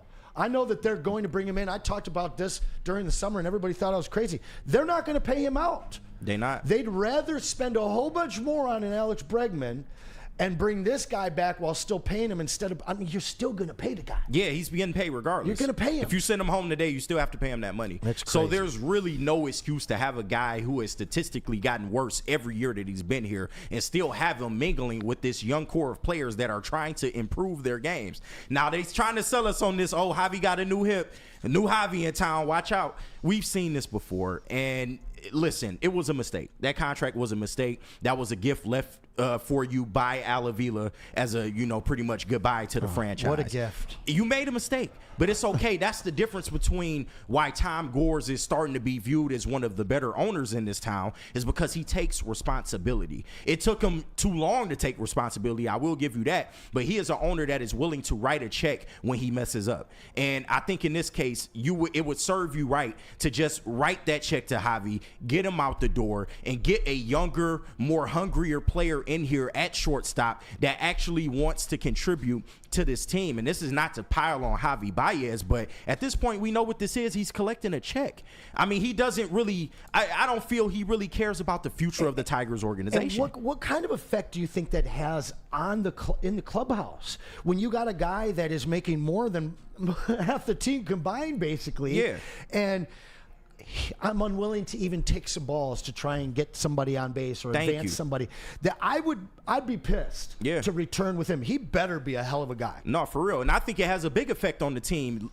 All you got to do is look and see what their numbers look like after he left the team 100%. last Once year, man. They him. went on an amazing stretch and actually made the playoffs, and not just the playoffs, the divisional round. Yeah. So you mean to tell me that not having Javi in this lineup doesn't improve your young players? Yeah. We have proof of evidence that it does. Yeah, and when you're focusing on maximizing the money you've spent instead of trying to maximize your wins, the rest of the team's going to see that. Yeah. And even if this guy's still on the books, why the hell is he playing? That's your mistake. Why are we being penalized as the other guys on the diamond? Right. And the people in the front office just need to put their big boy pants on and just actually realize, like, listen, the clubhouse may love Javi, but he is not helping this team in any stretch of the imagination, not defensively, especially not offensively. So what is he really bringing to the table? Veteran experience. You can go get veterans that can contribute way more than what Javi contributes right now. Yeah. So, hopefully in the future,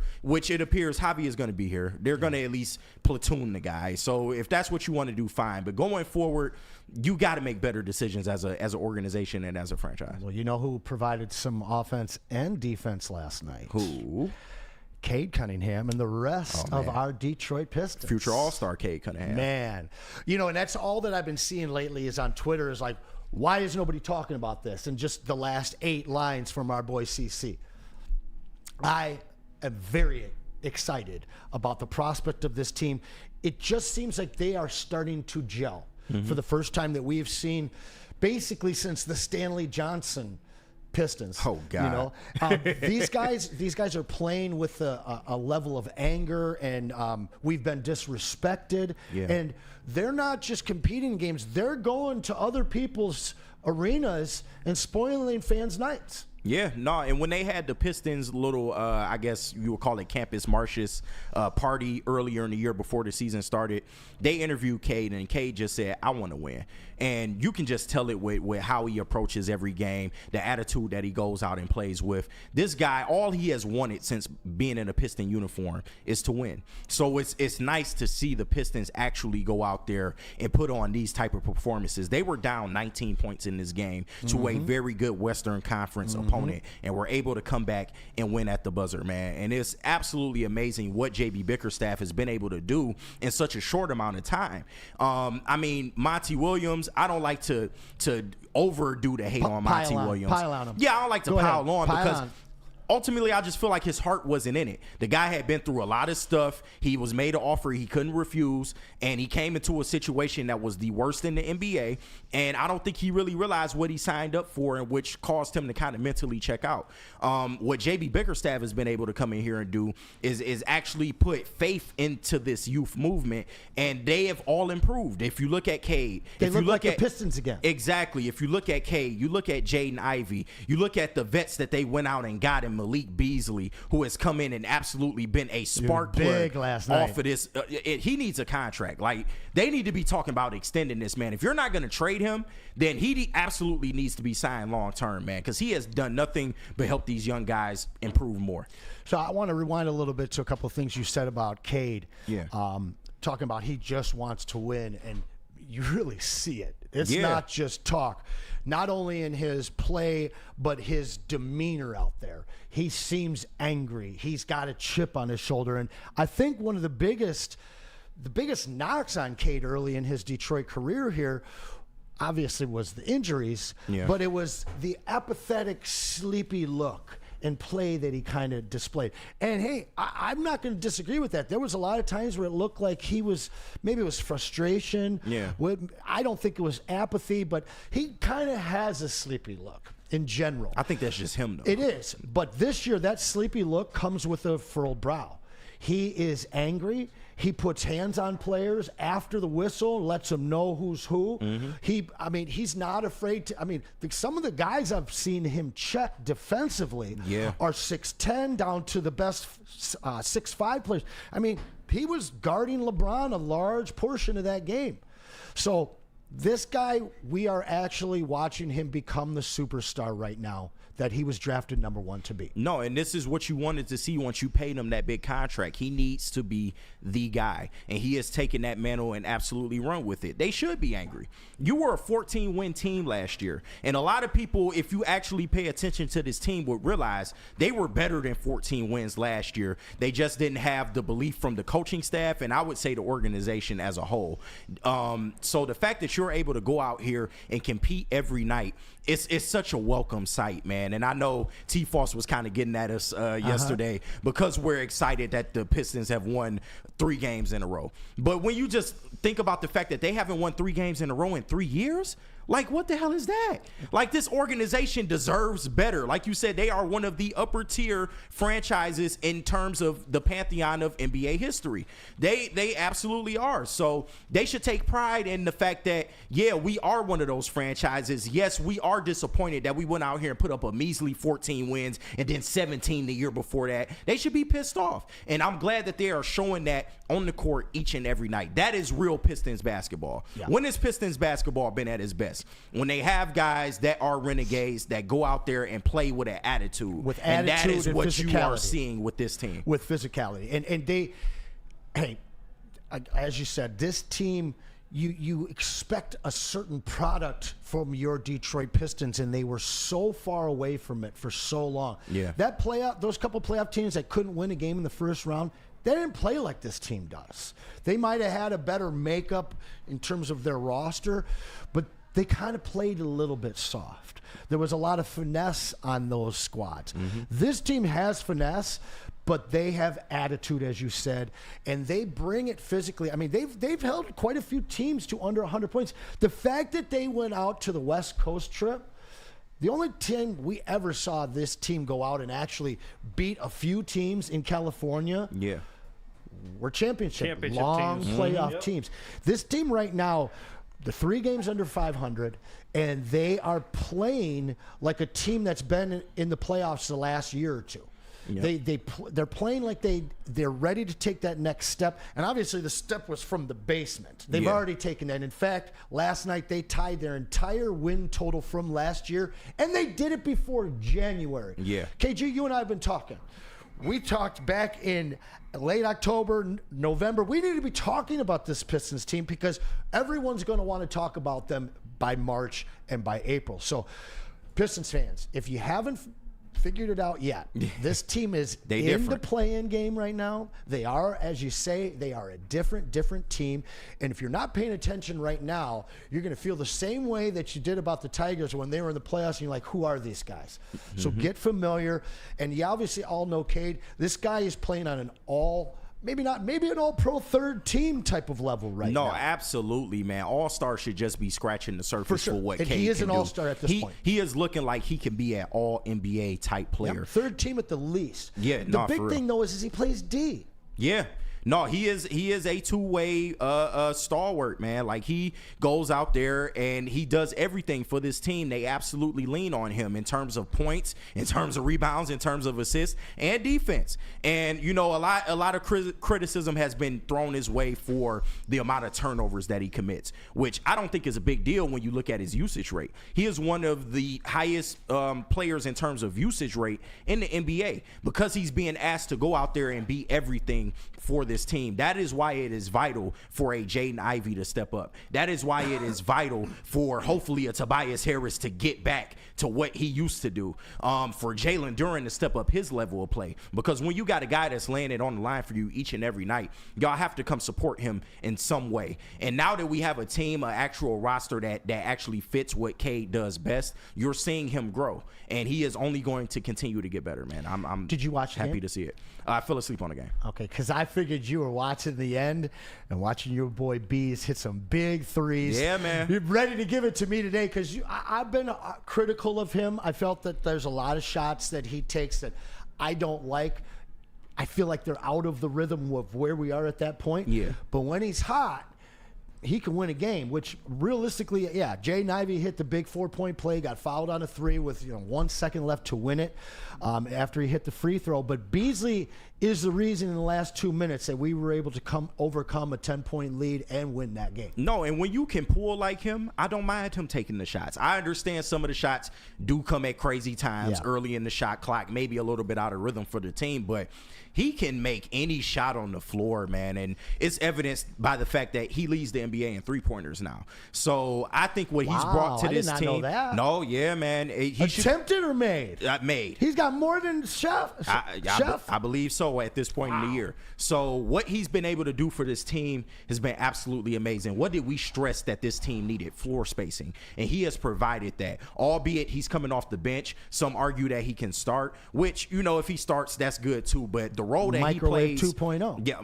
the role that he plays on this Pistons team, what he's provided has been absolutely amazing. And it's to the point now where I feel like you need to sign him long term. Now, he's going to have a lot of suitors at the trade deadline. You felt the same way about Fontecchio. No, well, that's before the year that Fontecchio has had. Where has he been? I don't know. He's disappeared. Yeah. But in terms of Malik Beasley, Pistons, if you're not going to trade him, which if you do trade him, I'm not mad at you, he's going to have a lot of suitors. You're talking about one of the best shooters in the NBA right now. He can instantly help a playoff team. That's one thing that you can never have enough of in this NBA is shooting. But if you're not going to trade him, sign this man to a long-term contract because he is worth it. He has come in, and not only from his on-the-court play, from what everything Kool-Aid has told me, he's even more of a leader off the court. Yeah, he definitely has that personality, and you see after games and big wins, guys come up to him like the big brother kind of, you know.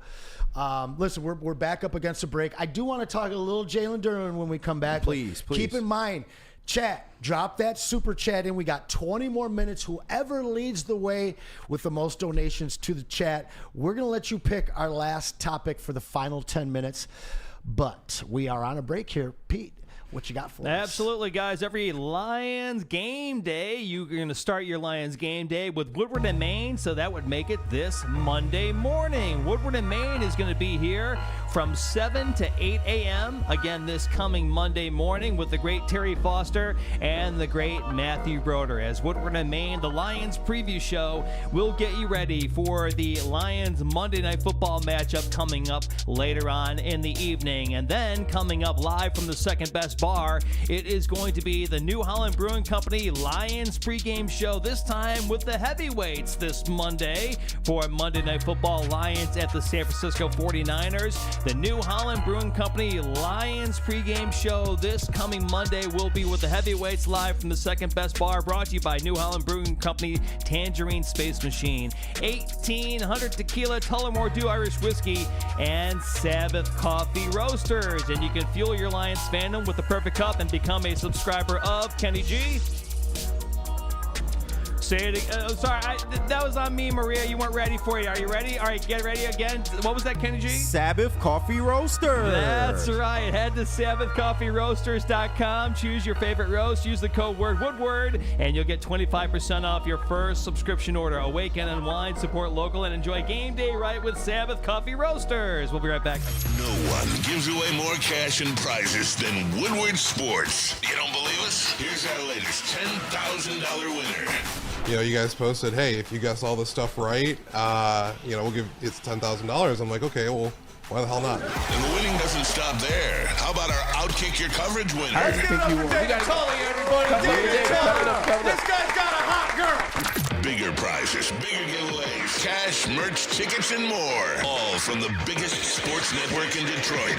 No one does it bigger and better than Woodward Sports. Make sure you're following, liking, subscribing on Instagram, Facebook, X, and YouTube for your chances to share in the winning. From Detroit's #1 sports network, Woodward Sports. Stop searching for a vehicle and start finding one. Les Stanford Chevrolet Cadillac makes it easy. We harness the power of multiple dealerships and own the biggest selection of GM brands in the area to get you the car you need. With the Les Stanford Group, you'll have access to 4 different dealerships, providing you with more makes, more models, and more choices. We're connected to more than 1,000 vehicles. And with so many high-quality CPO vehicles available, you'll find new car quality at pre-owned prices. You can start and end your search at lesstanford.com today. A network for the city, by the city. Woodward Sports is Detroit Sports. How do people feel about getting a Planet Fitness membership for $15 a month? How do they like working out in a clean and spacious gym that's filled with equipment for every workout? And how about free fitness training in the judgment-free zone that leaves them feeling energized all day long? Join Planet Fitness today with the free PF app, online or in club, and start getting that big fitness energy for $15 a month. The most talked about Detroit media by other Detroit media, and we love it. It's the Woodward Sports Network. Walk into any Lady Jane's Haircuts for Men today. Open 7 days a week. Sit back, relax, and enjoy precision haircut, scalp massage, hot leather neck shave, and hot towel treatment from one of our talented stylists. Step up your game this season and take advantage of our $20 haircut special. Scan the QR code and get your coupon today. Lady Jane's Haircuts for Men, the ultimate haircut experience. Open 7 days a week. Walk-ins always welcome. Lady Jane's Haircuts for Men, it's wicked awesome. The holidays are here. Don't know where to get your friends and family? Head to woodwardsports.com and click on Shop. Get the latest in Detroit sports apparel and exclusive Woodward sports gear. Woodwardsports.com can get the whole team outfitted for the Lions Super Bowl run. Love the Pistons, Red Wings, and Tigers? We got something for you, too. So make sure it's a happy holiday for you or the sports lover in your life. Shop online at woodwardsports.com.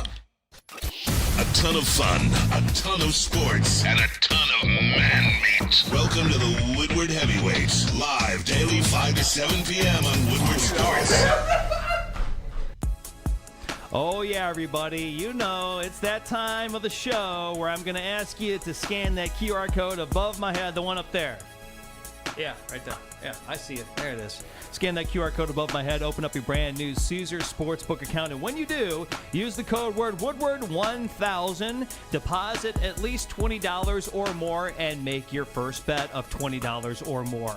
If that first bet happens to lose, you'll get your first bet back as a bonus bet up to $1,000, but only if you scan the QR code above my head and use the code word Woodward1000 and open up your brand new Caesars Sportsbook account. But when you start winning, you can take your winnings over to shop.woodwardsports.com and load up on the great Detroit sports merch that we have, guaranteed to turn heads around town. You got your Lions, your Pistons, your Red Wings, and your Tigers gear all ready for you. It's a new year. Get new gear at shop.woodwardsports.com.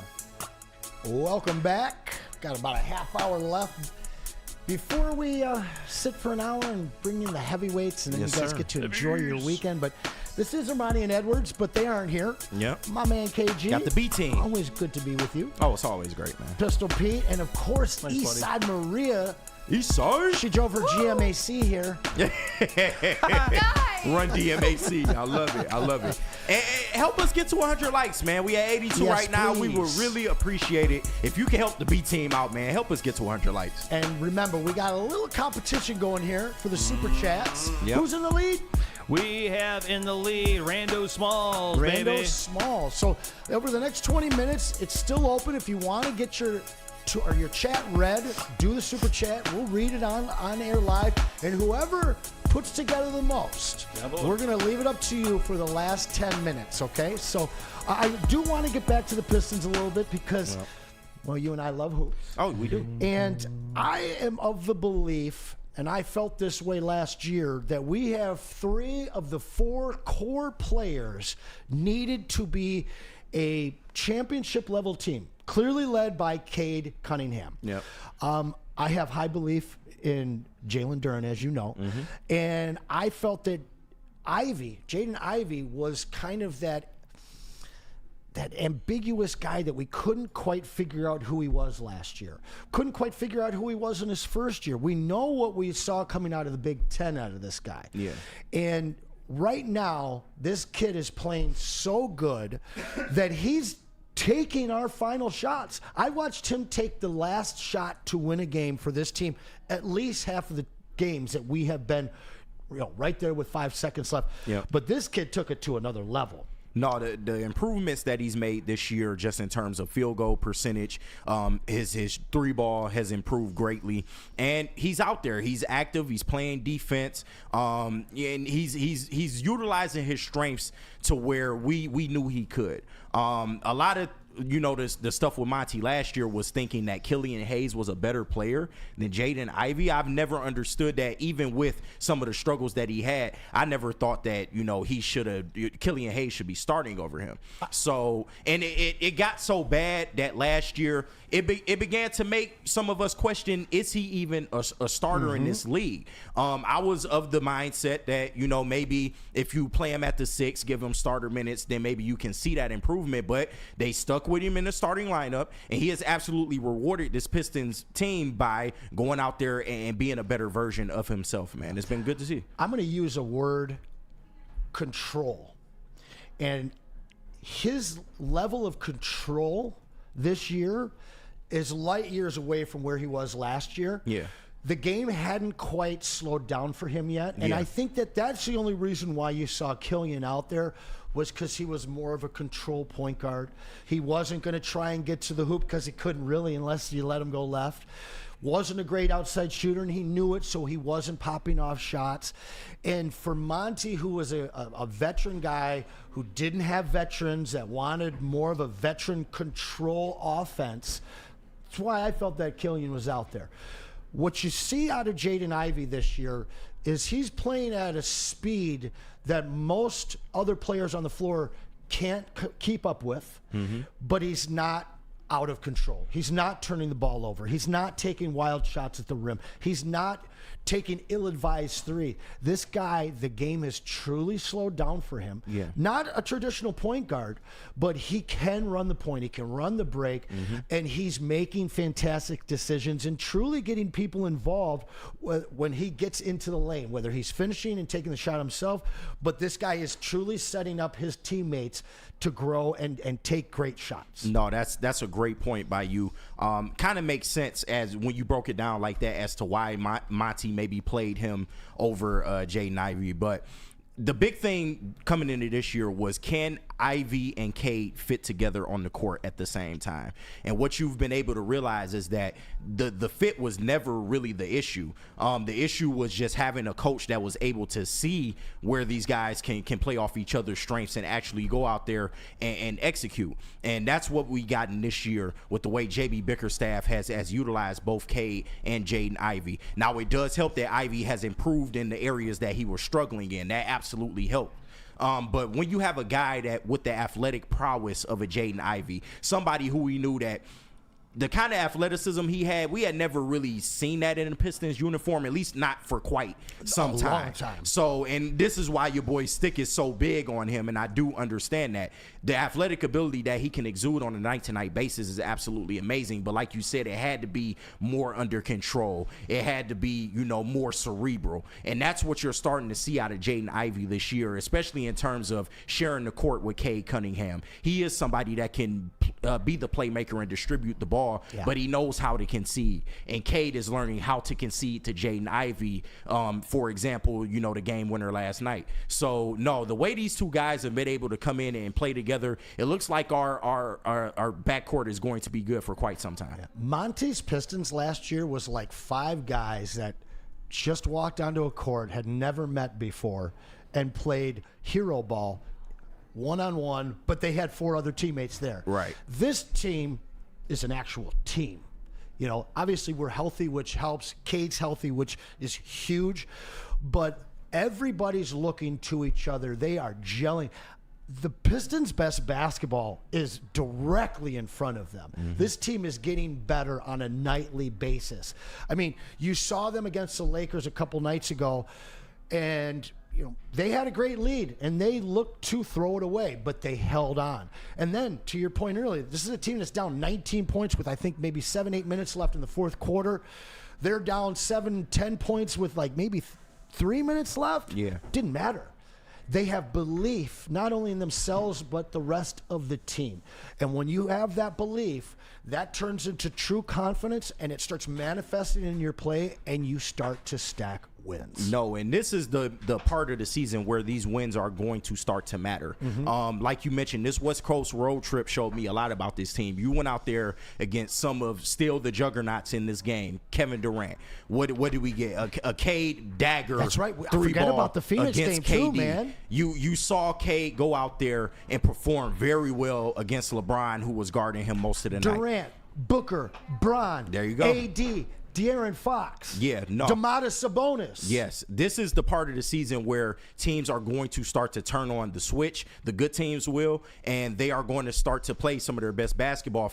So for the Pistons to go out there and still be competing night in and night out, I mean, I can count on one hand the amount of times they just been straight up blown out from start to finish this year. The fact that they're going out there and competing with some of the best teams in the NBA and showing you that, yeah, we're not just going to fall by the wayside. Even if we get down 20 points, we're not just going to fall by the wayside. We're going to go out there and compete each and every possession.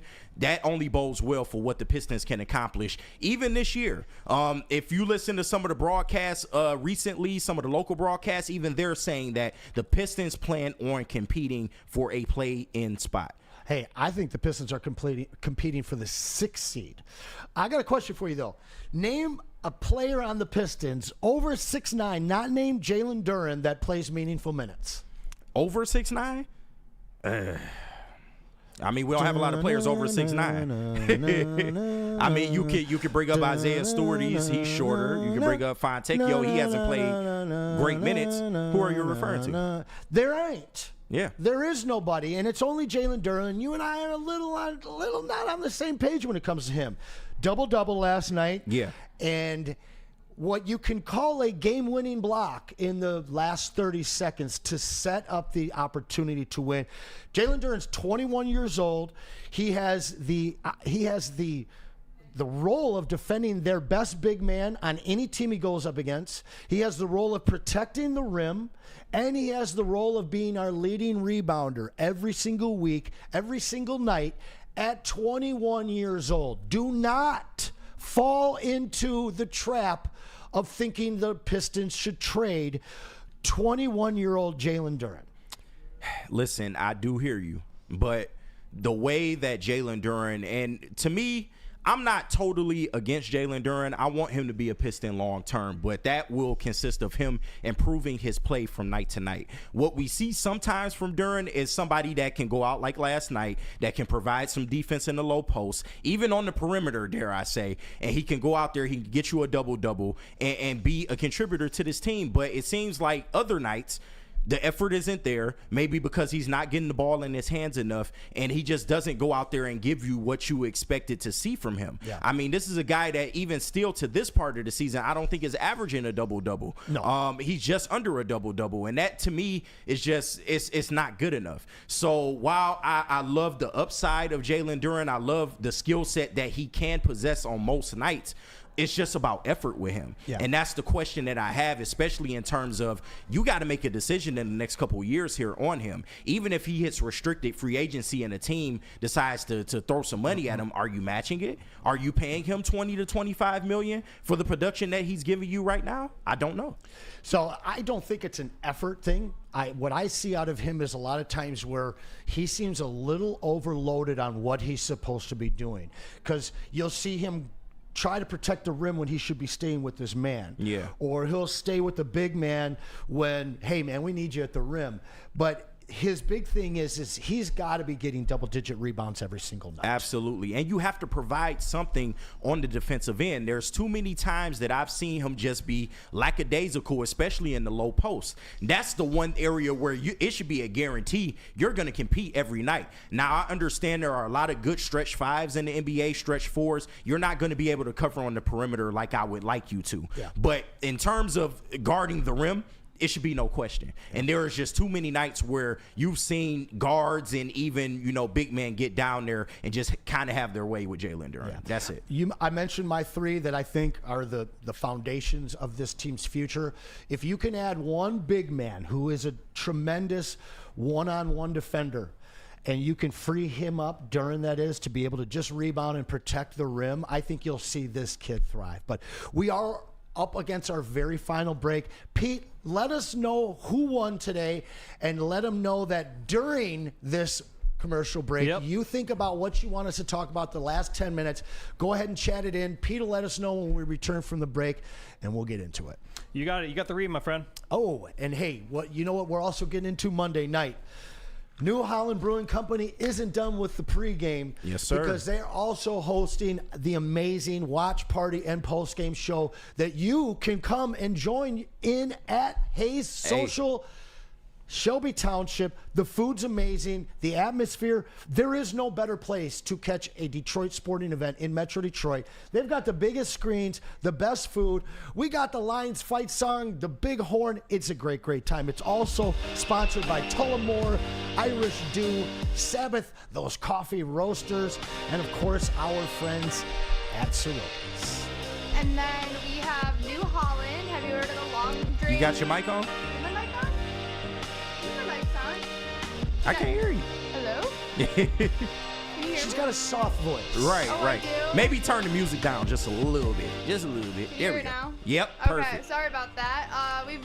We've got one made right here in Michigan, made with all natural ingredients for better flavor.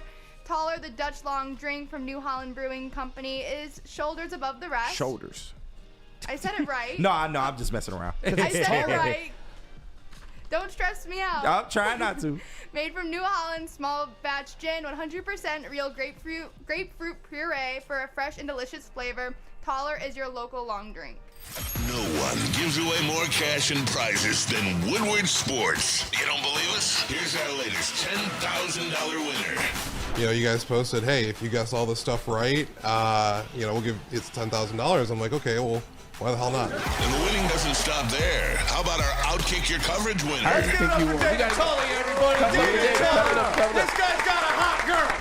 Bigger prizes, bigger giveaways, cash, merch, tickets, and more. All from the biggest sports network in Detroit.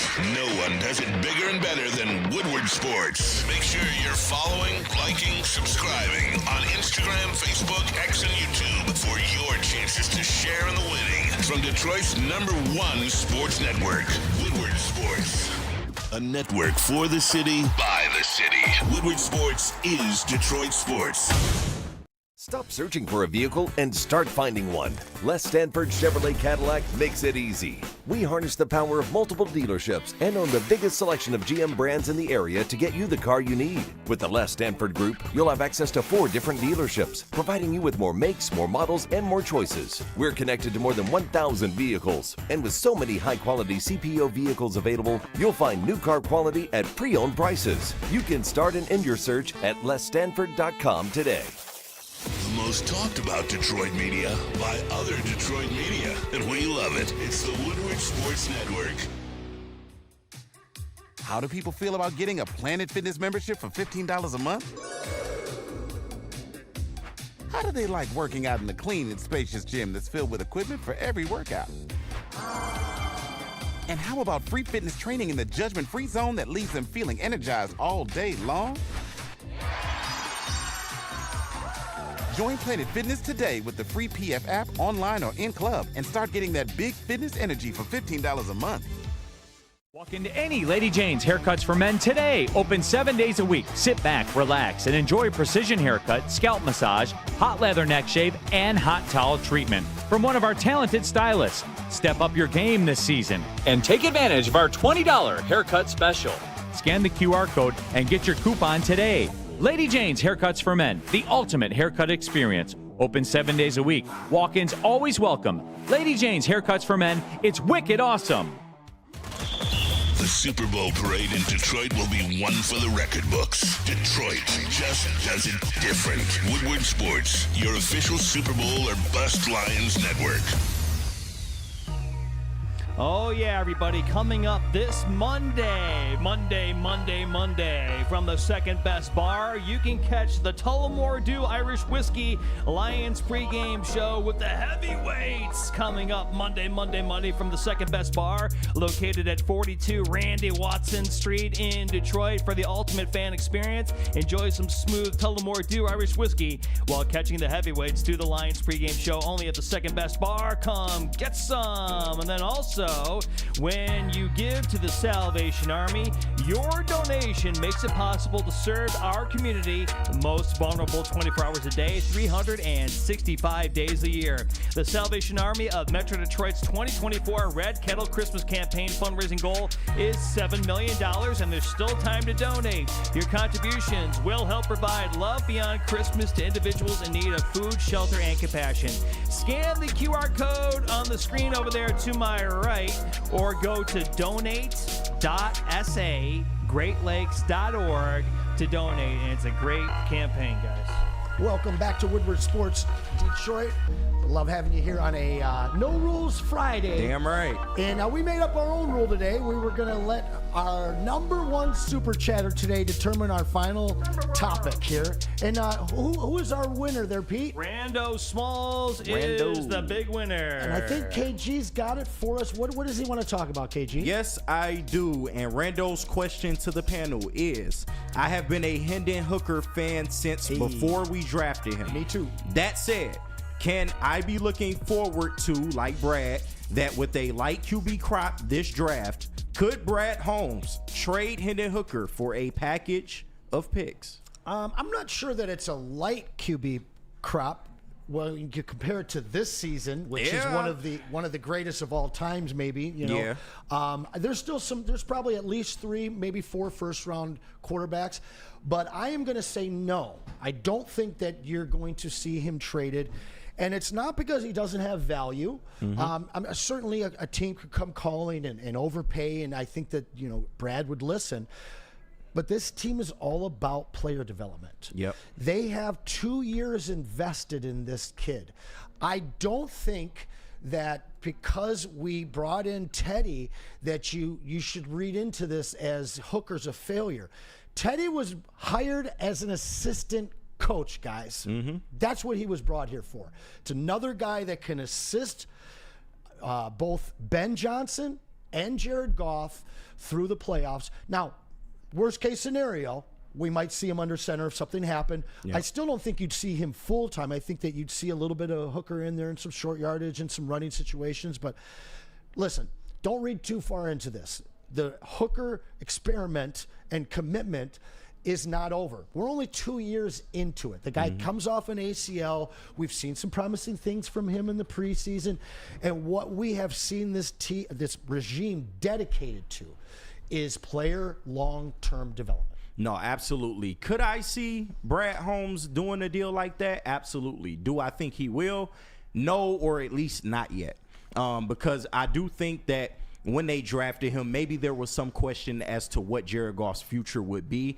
But from the time that, you know, they picked him and then Jared Goff went on to have a pretty amazing season, I think they knew, like, okay, this guy needs to be our backup for the foreseeable future. And like you said, the only reason they would bring a guy like Teddy Bridgewater in or back in is because, one, he has NFL experience. He's been there and done that in team terms familiarity of as well. Yep, absolutely. He's familiar with the system, and he is a guy that, you know, if Goff were to go down, knock on wood, you would kind of trust the ability that he has to go out there and be able to hold down the ship, as opposed to a Hendon Hooker who hasn't really had that much field experience. But I don't think the experiment with Hendon Hooker is over.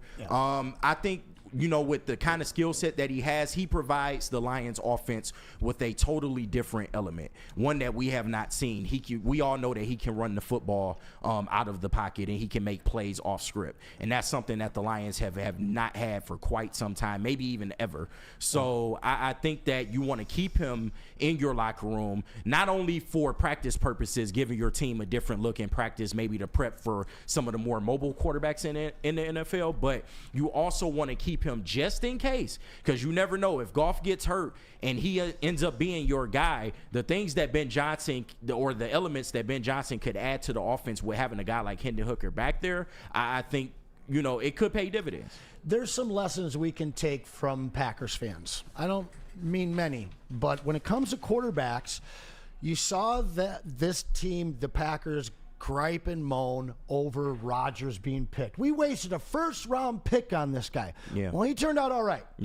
And then they said the same thing about Jordan Love. And season after season, Packers fans, we got to trade this guy. We got to trade this guy. I don't really think that he was drafted because they weren't sure who they had in Jared Goff coming out of the 2022 season. I think they were committed and in love with Jared Goff, and they knew he was on his way to doing something like he did last year and what he's doing now. This was a long-term commitment to a highly athletic, high character quarterback that was on his way to winning the Heisman Trophy. I got another question before we get out of here. What Lions have you seen this regime trade away? You haven't. You've seen them move some picks. Otherwise, these guys are committed. You know? So I think that Hooker is yet another example of a guy like Aleem McNeil, who, you know, you wondered why we took this guy, and then a couple years later, he's a Pro Bowl type guy.